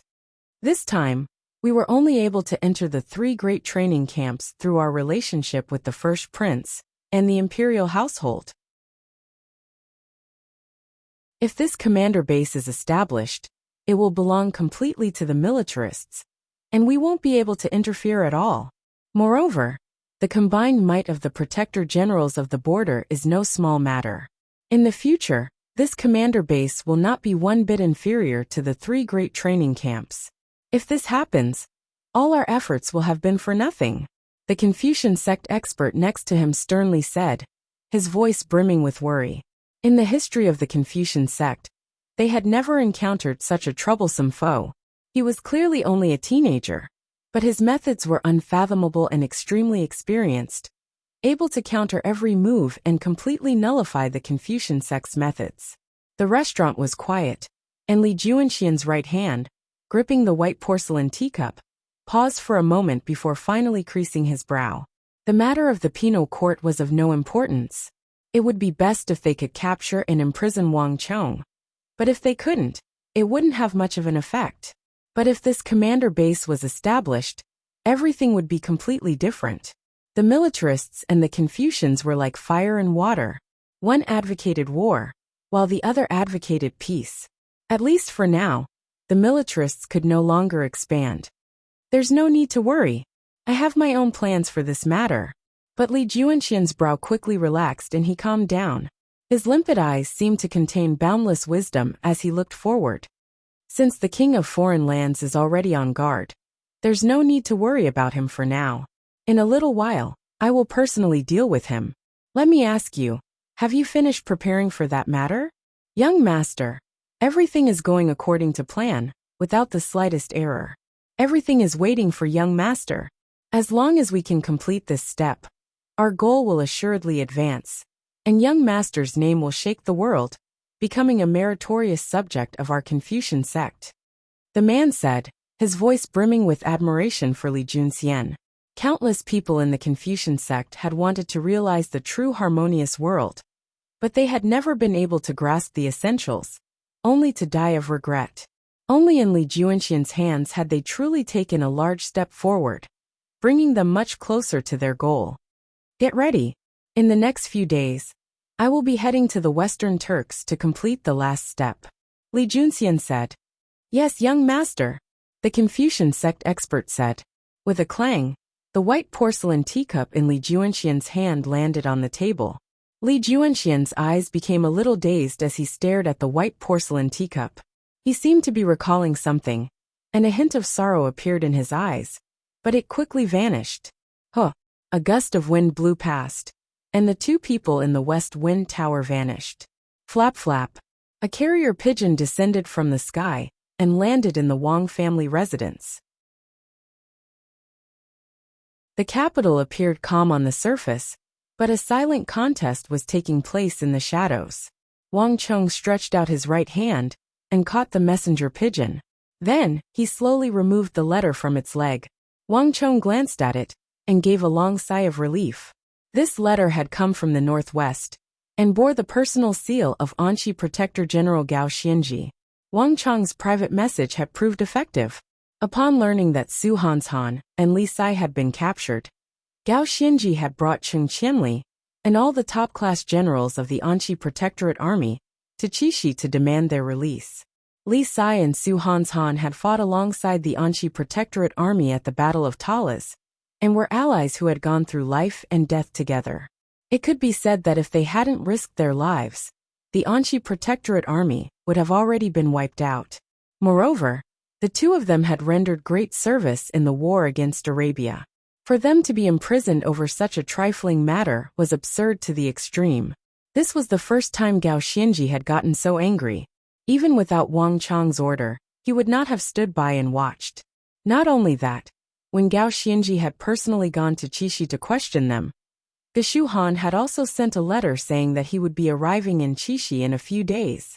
The two great generals of the Tang dynasty had come with a fierce momentum, and their immense prestige and influence in the army had played a role.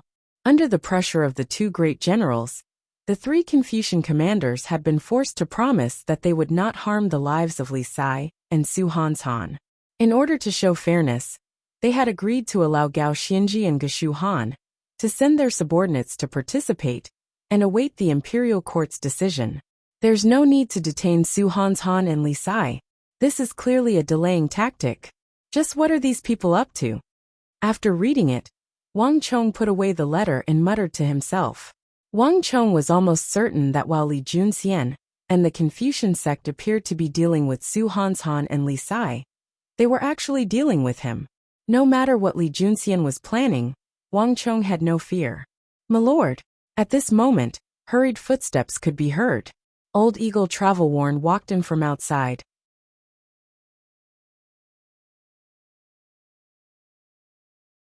Chapter 1296. What? Wang Chong's body shook in surprise. Lu Ting had once said that even if Wen Choshu was still alive, he was in his 90s and had an eccentric personality. In other words, even Lu Ting believed that there was a high chance that he was no longer alive. Being able to find Wen Choshu so quickly was definitely unexpected. What did the Li clan of Jing Prefecture say?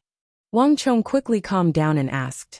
Being able to receive news of Wen Choshu was truly exciting, but before confirming his identity, he could not celebrate too early. The Li clan of Jing Prefecture replied that the person they found was very similar to the person scholar Lu Ting spoke of. They were both in their 90s, had an eccentric personality, liked to collect ancient books, and had a bean-sized mole on his left brow. The Li clan of Jing Prefecture also investigated. That person claimed to be surnamed Wen, and also moved there more than 20 years ago. Although he called himself Wen Guxin, the villagers saw a seal on his body. It was Wen Choshu. In addition, his collection of books was astonishing. After he arrived, he bought several large courtyards and even hired people to build 3 more, all of which were filled with books. When the Li clan went to buy medicinal ingredients, they went to this old gentleman's house to ask for water, and saw his astonishing collection of books. Only then did they notice this person. The eagle bowed. Wen Choshu. Wang Chong had a pensive look. People who collected ancient books all had a habit. They cherished the ancient books they collected, and would not randomly scribble on them. Instead, they would place a bookmark inside the book, and stamp the collector's name on it. If these collectors died, and the book fell into the hands of the next collector, they would continue to stamp their name on it. In this way, the previous collectors of the ancient book could be seen through the label and stamp, and there would be traces to follow. This was a custom and habit of ancient book collectors. To have Wen Choshu's seal on his waist meant that there was a 60% chance that this person was the person he was looking for. The eagle, take scholar Lu Ting over and personally verify Wen Choshu's identity. In addition, send 4 experts to guard him. At the same time, select a few scholars from the great clans to assist Lu Ting. I want to know as soon as possible what that bird seal script means, and the meaning of that black seal. Wang Chong said in a deep voice. At that moment, his eyes were incomparably bright. The surprise had come too suddenly. The Confucian sect was finally making a move. The eagle quickly led Lu Tingji and a dozen other experts on their way. For the sake of safety, the king of Song had sent over another 20 experts, all of whom were top-notch experts that had been carefully selected. The conflict between the militarists and the Confucians no longer only affected the imperial court, but also the entire world. The king of Song knew this better than anyone else. Once something happened to the militarists, more than 10 million people of the Tang dynasty would be trapped. This was also the reason why the king of Song gave his full support. The capital gradually entered a period of peace. After Wang Chong had neutralized the attacks of Qixi and the three great training camps, Li Junxian and the Confucian sect seemed to have slowed down their attacks and made no further moves.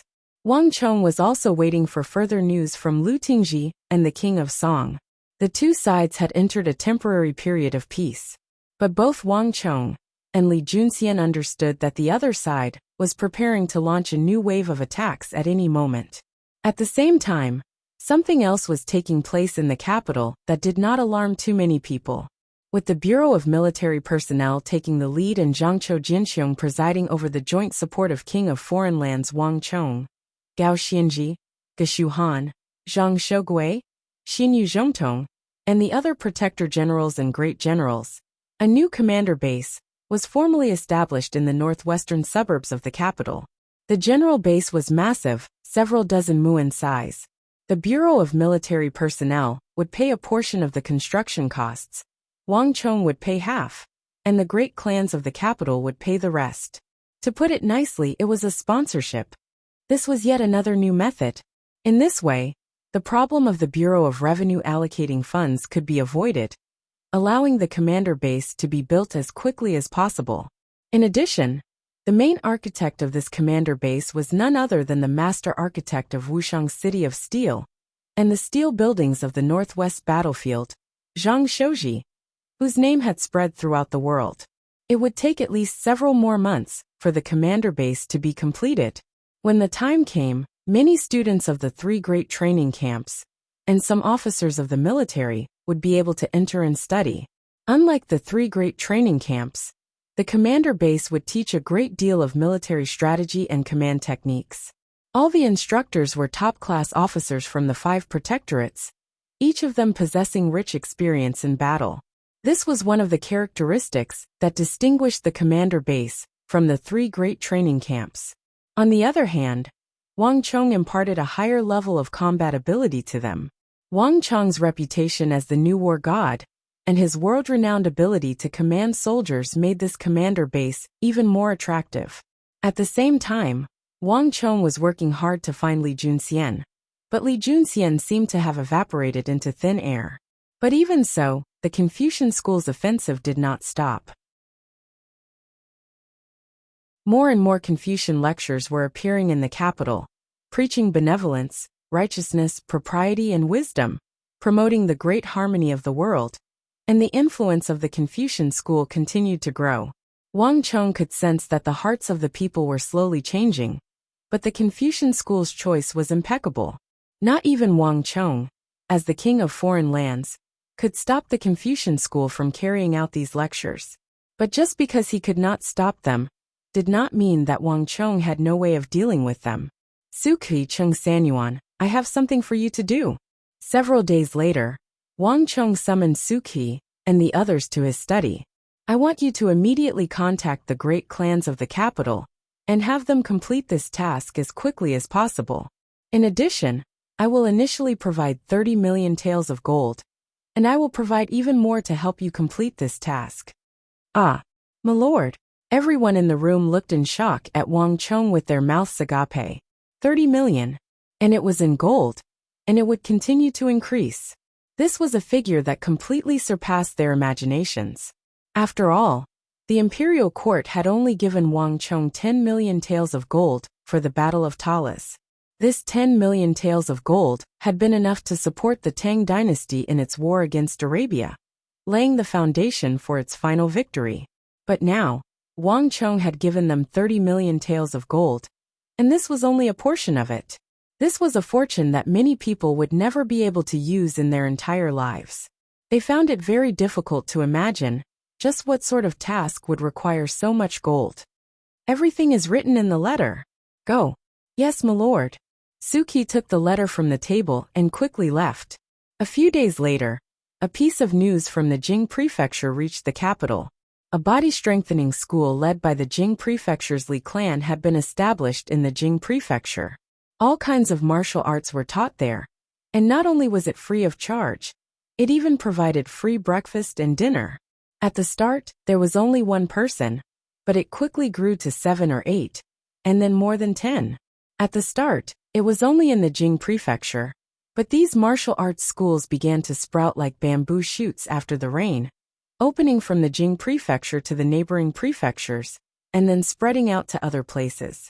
In a single week, the number of these martial arts schools had increased to several hundred, and they were opening all over the world. Several weeks later, there were several thousand of these body-strengthening schools, and they were still increasing at an astonishing rate. These body-strengthening schools had the same style, all of them ancient and elegant, and they had experienced instructors instructing them. At the start, the surrounding people had been skeptical, but when they realized that the body-strengthening schools were providing free porridge, they began to pour in. Not only that, some people quickly realized that the body-strengthening schools had a rule. Anyone who practiced martial arts in the schools for a week would receive 10 copper coins. If one practiced martial arts in the schools for a month, one would receive a piece of silver. The longer one practiced, the more silver one would receive, and after half a year, one would receive a silver ingot. Such a thing had never happened in the Central Plains before. Moreover, the martial arts schools were surrounded by many people, and even though the requirements for admission were strict, an astonishing number of students were eventually accepted. Based on the expenses of the people, horses, and instructors, the daily expenses were enormous. No ordinary clan could afford this.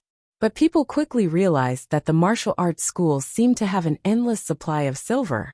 No matter how much money was spent, it never stopped.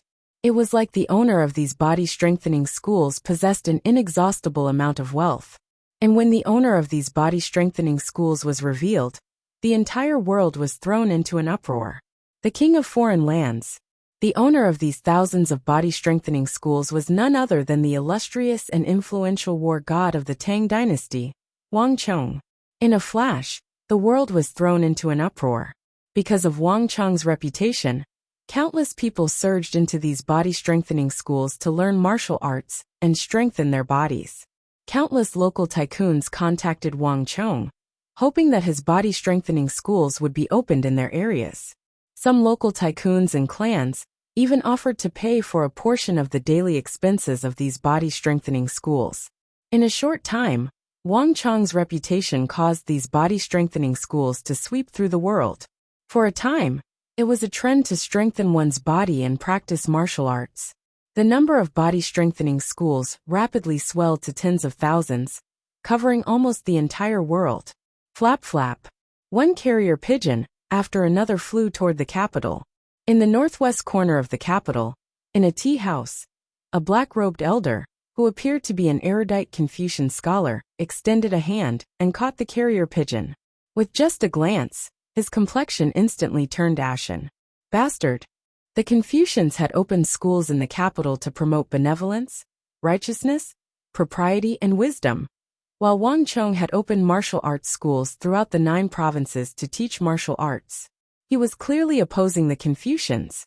I'd like to see how long you can remain so smug. With a wave of his sleeve, the black-robed elder vanished from the tea house.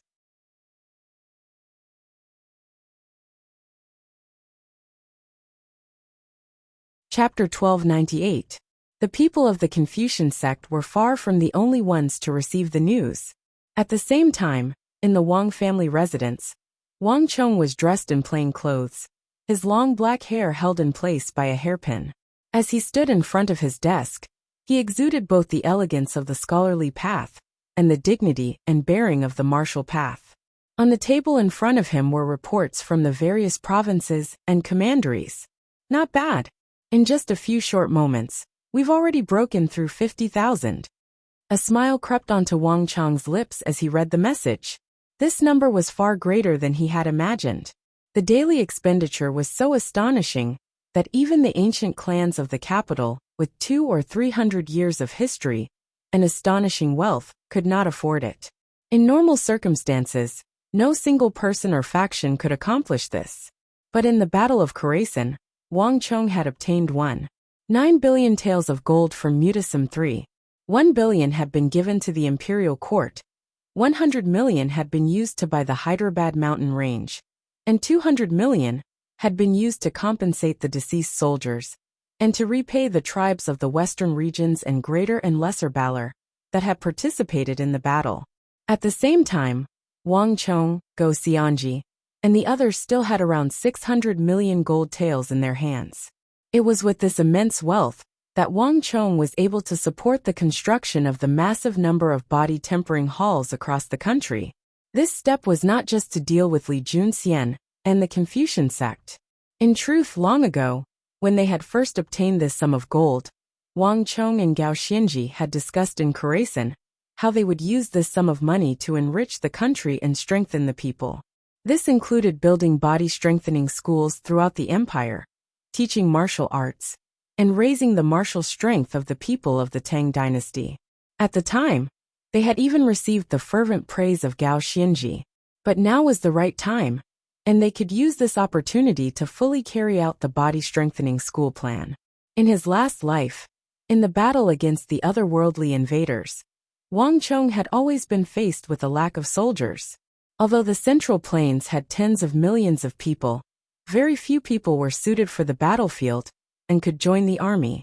This was also the reason why Wang Chong came up with the body-strengthening club plan. 600 million taels of gold. Although it's impossible to sustain this for a long time, it should be able to last for at least 10 years. It should be enough to last until the calamity arrives. As long as the body-strengthening club plan continues, we will be able to cultivate a large number of qualified warriors for the Tang dynasty. Wang Chong put down the letter and thought to himself, this was the real plan to make every citizen a soldier. However, apart from Wang Chong, not many people knew about it. Walala! Just as he was thinking about this, the sound of wings breaking through the air could be heard. In the blink of an eye, an extremely sharp golden eagle flew over the window and landed in front of Wang Chong's table.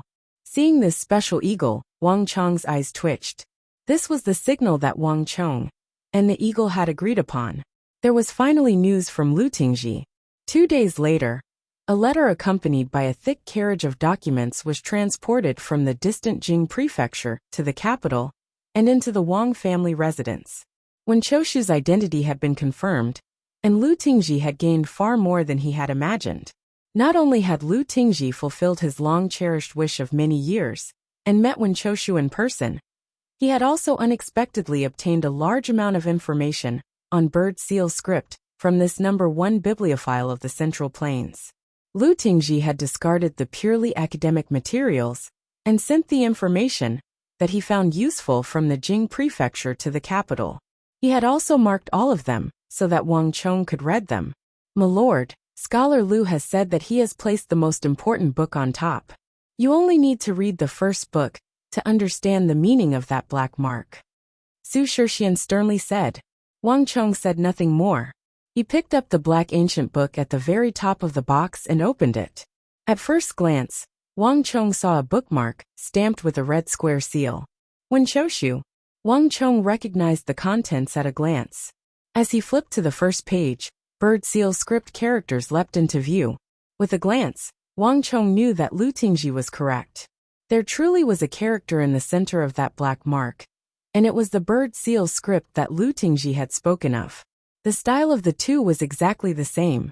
Wang Chong said nothing, and continued to flip to the next page. This was an ancient book that systematically discussed bird seal script. It had come from a great Confucian of the Wei and Jin era, around 500 or 600 years ago. He seemed to be particularly interested in bird seal script, and had gathered a great deal of information to produce this book. Besides the various bird seal script characters, it also discussed the origins of the various characters and the related legends. After reading around 20 to 30 pages, Wang Chong flipped to the label that Lu Tingji had left in the book. A unique bird seal script immediately leapt into view. The moment he saw this character, Wang Chong's pupils constricted, as if they had been pricked by a needle. The characters in this ancient book that Lu Tingji had sent were almost identical to the characters in the center of the black mark of the Confucian sect. Tong. As Wang Chong looked at the explanation left behind by the Great Confucian of the Wei and Jin era, his eyebrows jumped. In that instant he faintly thought of something. In his last life, he had seen this black mark twice, but Wang Chong had never imagined that it would contain a character. As he continued to read, he found that the book also recorded the origin of this character.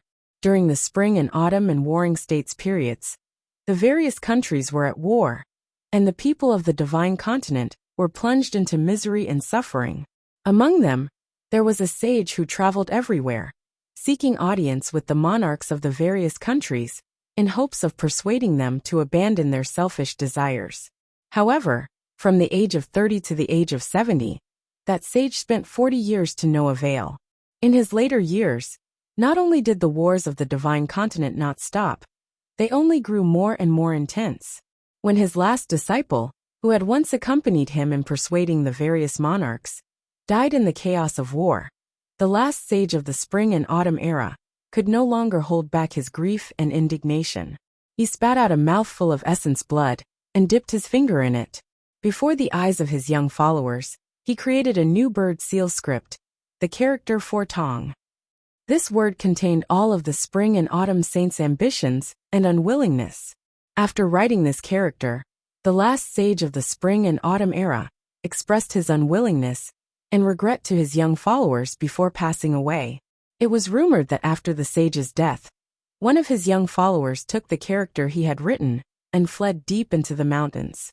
Using this character as a blueprint, he founded a sect called the Confucian sect. The majority of people believed this legend to be a baseless rumor. Even in the Wei and Jin era, many people treated it as unofficial history. But the Great Confucian of the Wei and Jin era believed that while the first half of the legend could not be investigated, the second half of the Confucian sect was not necessarily groundless fabrication. This was because the Great Confucian of the Wei and Jin era had mentioned that in the Qin and Han eras, there had been bits and pieces of the Confucian sect. Buzz. The speaker was unintentional, but the listener was attentive. Even the author of this ancient text had only collected information on bird seal script and had not taken it too seriously. But when Wang Chong finished reading this description, his heart began to tremble. How could this be? In Drunken Moon Pavilion, Wang Chong had heard Li Junxian talk about the destruction of the 100 sages, but he had never imagined that the Confucian sect really was connected to the spring and autumn and warring states periods. If this ancient text was correct, the Confucian sect behind Li Junxian had a history of more than 1,000 years. This had completely surpassed Wang Chong's imagination. A sect that could last for more than 1,000 years, survive through war, famine, and the change of dynasties, and survive until the Tang dynasty.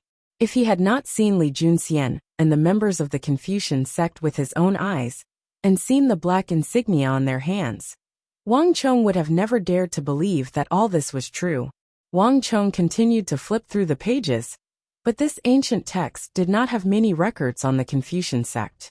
After switching to another book, Wang Chong continued to flip through the pages. The majority of the contents were repetitive, all of them explanations of bird seal script. But when he flipped to the third book, Wang Chong once more saw that familiar insignia and the legend of the Confucian sect. This was the work of a great Confucian of the early northern Zhou. According to his records, a Confucian sect had once appeared in the early northern Zhou, and this great Confucian of the Confucian sect had loudly advocated for the northern Zhou and the other countries of that time to put aside the grudges and hatred between them, put an end to war, abandon selfishness, and return peace to the people of the world. This person had only appeared for a very short time before vanishing. As for the matters regarding the Confucian sect, they had only appeared for a brief moment. The people's understanding of them was limited to that great Confucian and his proposals. There was nothing else. In that era, the marks they had left behind were not very deep. Even the great Confucian of the northern Zhou, who had written these records, had only skimmed over them, not delving too deeply into them. Wang Chong put down the 3 books and continued to read. This time, the insignia had appeared in the era after the Northern Zhou, during the reign of Emperor Wen of the Great Sui. The more Wang Chong read, the more shocked he became. The Spring and Autumn period, the Warring States period, the Weijing period, the Northern Zhou period, the early Sui, the era of the Holy Emperor. If the records were true, this faction called the Confucian sect had appeared in every period of history. How could such a faction exist in the Central Plains? Wang Chong muttered to himself as he put down the books. If it weren't for a great scholar like Lu Tingji, very few people would have been able to glean any clues from these books. At this moment, Wang Chong suddenly understood why Lu Tingji had sent these books to him instead of personally explaining it to him. There were some things that could not be explained clearly with words. Seeing was believing. Only by seeing with one's own eyes could one understand the veracity of these legends. Moreover, this truth was simply too shocking. Wang Chong had never imagined that the experts he had encountered in his last life, during the end of days, would have such a background. Su Shixian, have the King of Song's men arrived? Wang Chong asked.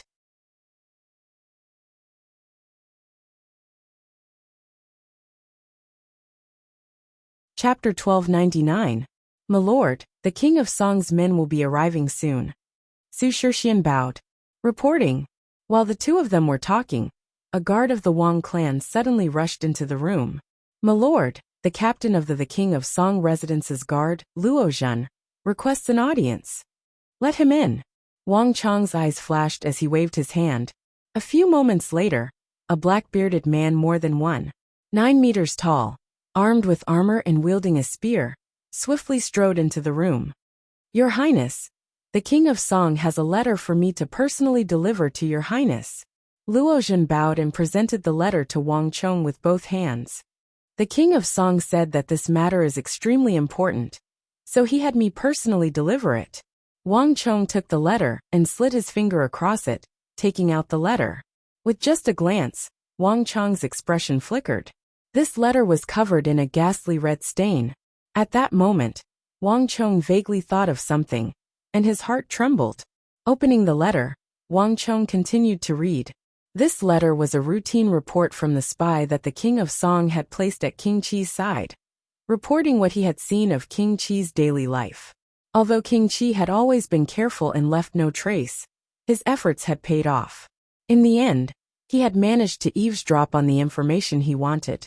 By chance, he had managed to eavesdrop on a conversation between King Qi and one of his close advisors and advisors. The conversation had inadvertently brought up the topic of the Confucian sect. The advisor had mentioned many times that King Qi was helping the Confucian sect, that he was in a subordinate position, and that the officials of the court were likely to look down on him. But King Qi did not care. Moreover, the advisor had mentioned that the Confucian sect had an enormous background and terrifying strength. It had many powerful opponents, even peak Saint martial experts and great generals. King Qi saw that the other party was very strong and could help deal with the Wang clan and the King of Song, so he decided to cooperate with him. Moreover, Prince Qi had mentioned in his conversation with his advisors that the Confucian sect was actively making preparations. In the near future, they would make a major move in the imperial court. If they succeeded, they would completely alter the structure of the court. Buzz. Seeing this, Wang Chong's heart shook fiercely. The structure of the imperial court had undergone a massive transformation, even before he had withdrawn from Khorasan. Many officials in the King of Song's faction, whether they were civil officials or military generals, either defected or were transferred out of the capital to various prefectures of the Tang dynasty. Many unfamiliar faces were transferred to the royal court. From this point of view, the structure of the imperial court had undergone a great change. Wang Chong found it hard to imagine. If this wasn't a huge change, then what was? What was a complete change in the structure of the imperial court? In a flash, Wang Chong felt an intense sense of danger. Wang Chong continued to read, but the letter came to an abrupt end at this point. Wang Chong stood in a daze, his mind in turmoil for a long time. What happened to the scouts sent by the King of Song? After a long while, Wang Chong suddenly said, His whereabouts are unknown. The king of Song has already sent people to search for him, Luozhen said. Luozhen said. A hint of sadness flashed through Wang Chong's eyes. When he saw that mouthful of blood on the letter, he had already guessed at what had happened. Although King Qi was conceited, he was also paranoid, and he had many people at his side to assist him. The spy sent by the king of Song had probably already been discovered. Thank the king of Song for me. Su Shixian, arrange for someone to send some money to his family, and then find some people to search for him. See if we can find him and rescue him. Wang Chong said. Although the chances were slim, as long as there was even a chance, they should not give up. This subordinate understands. Su Shixian and Luozhen quickly left. As for Wang Chong, he stood in his study, lost in thought. He had originally believed that, with the assistance of the king of Song and his participation in the regency, there wouldn't be too many problems. At the very least, he would be able to veto any unreasonable proposals. But now, it seemed that things would not be so simple. At the very least, since King Qi and the Confucian sect dared to act in such a way, daring to completely alter the structure of the imperial court, they were certain that they would succeed. It seems that I can no longer remain uninvolved in the affairs of the imperial court.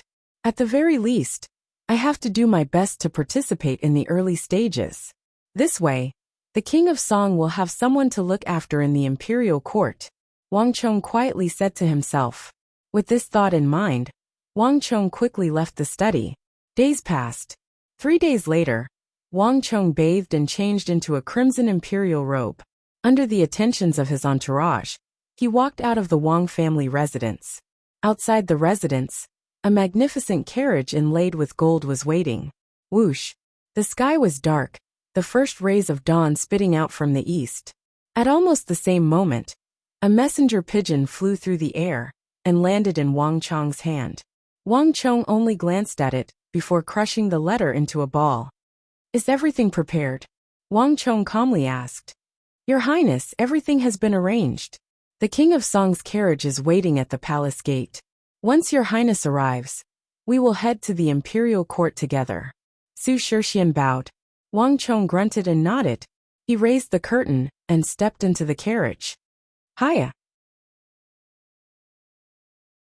With a shout, the carriage rolled forward and immediately headed for the palace gate.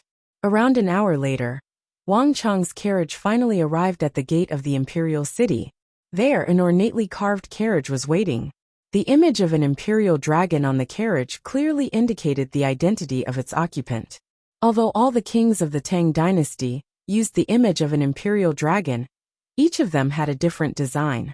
Only the king of Song had this kind of golden embroidery. My lord, the moment Wang Chong's carriage appeared, a slightly bowed figure quickly stepped forward. It was none other than Luozhen, whom Wang Chong had met once before. The king of Song is already waiting for your highness. Wang Chong nodded and quickly entered the king of Song's carriage. Hiya! The moment Wang Chong entered, the carriage wheels began to move slowly toward Taiha Palace. Only the king of Song, who had inherited a golden medallion from the previous king of Song, could ride his carriage to any place other than Taiha Palace and the imperial harem. This was something that only the king of Song could enjoy. Have you read the information I gave you? The king of Song suddenly asked, his back leaning against the carriage, his expression cold. I have. Wang Chong nodded and sat down across from the king of Song. This time their target is He Qingrong. No matter what, we can't let them succeed. He Qingrong was a second-rank official of the imperial court and an important advisor at the king of Song's side. He had the authority to participate in politics in the imperial court. The king of Song's influence in the imperial court had already been weakened by the Confucians, but after a brief period of silence, the Confucians had once more set their sights on the left and right arms of the king of Song. He Qingrong has been in the imperial court for many years. This time, they're using the excuse of preventing floods and irrigation in Jiangnan to transfer him out of the capital. Jiangnan is prone to floods, and every year during the rainy season, the floods become a disaster. The imperial court has always had the intention to control them. So not too long ago, a resolution was finally passed to invest 3 million taels of gold in the large-scale construction of canals and irrigation projects to divert the tributaries of the Jingchu River. At the time, I felt that this was a good thing for the country and the people, so I did not stop them. However, I didn't expect that they had ulterior motives. In the end, they set their sights on bright Minister He Qingrong. He Qingrong was originally from Jiangnan, so they hoped to use this opportunity to transfer He Qingrong out of the capital. Today's court session was held to discuss this matter. The king of Song sternly said, a look of reminiscence in his eyes. From the construction of canals in Jiangnan to the transfer of He Qingrong out of the capital, these people had been closely interlocking and pressing forward step by step. Not even the king of Song had expected these people to be so thoughtful and far-sighted. Any official should be able to take on the task of constructing canals and irrigation projects in Jiangnan. Even if He Qingrong was originally from Jiangnan, there's no need to send him out of the capital to manage the project. Wang Chong sat upright and still, a stern expression on his face. In normal circumstances, there's naturally no need, so they sent some people from He Qingrong's hometown to request that He Qingrong be returned to his hometown and manage the irrigation project. They even helped him prepare the inscriptions on the stele. The He clan has always been a major clan of Jiangnan, and many people have petitioned. King Qi is currently using this matter to get He Qingrong to leave. Although this matter is different from being demoted, and he can still be transferred back to the capital, the irrigation project will take a very long time, at least 2 to 3 years. By then, the imperial court will have already decided, and it will be too late. The king of Song said with a solemn expression. The intrigue, deceit, and schemes in the court were far more complicated than one could imagine. Even the king of Song, who had been in the court for decades, could not be sure that he would not fall into someone else's trap. Even if it's a request from a fellow villager, He Qingrong can still reject it. The country is the most important, and the feelings of one's fellow countrymen cannot be placed above the country. Wang Chong said in a deep voice. It's not that simple. If that's the case, He Qingrong can indeed refuse.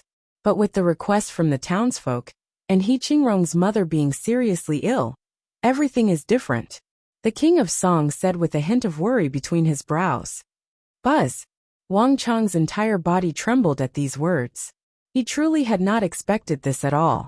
The Central Plains was different from the barbarians. Filial piety was deeply rooted in the hearts of the people, so of all virtues, filial piety came first.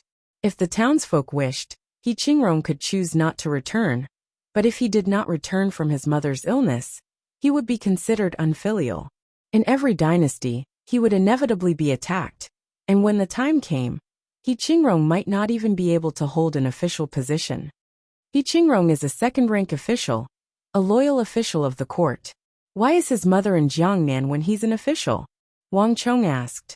He Qingrong once tried to have his mother move to the capital, but the old woman missed her hometown and was unwilling to leave Jiangnan. Moreover, all her relatives were there, so He Qingrong couldn't do anything. The king of Song couldn't help but sigh. There was a moment of silence in the carriage. Neither of them said a word. You've investigated Jiangnan? Why is the timing so coincidental? Jiangnan is undergoing irrigation works, and He Qingrong's mother happens to be seriously ill? A few moments later, Wang Chong opened his eyes and said, he still felt that there was something fishy about this matter.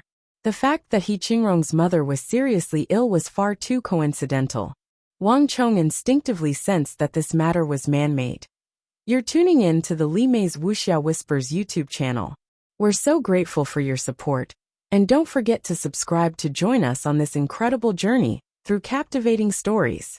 Your generosity through donations truly makes a world of difference, as it's the primary source of revenue that allows me to expand and enhance this channel for you. Thank you from the bottom of my heart for being a part of this adventure.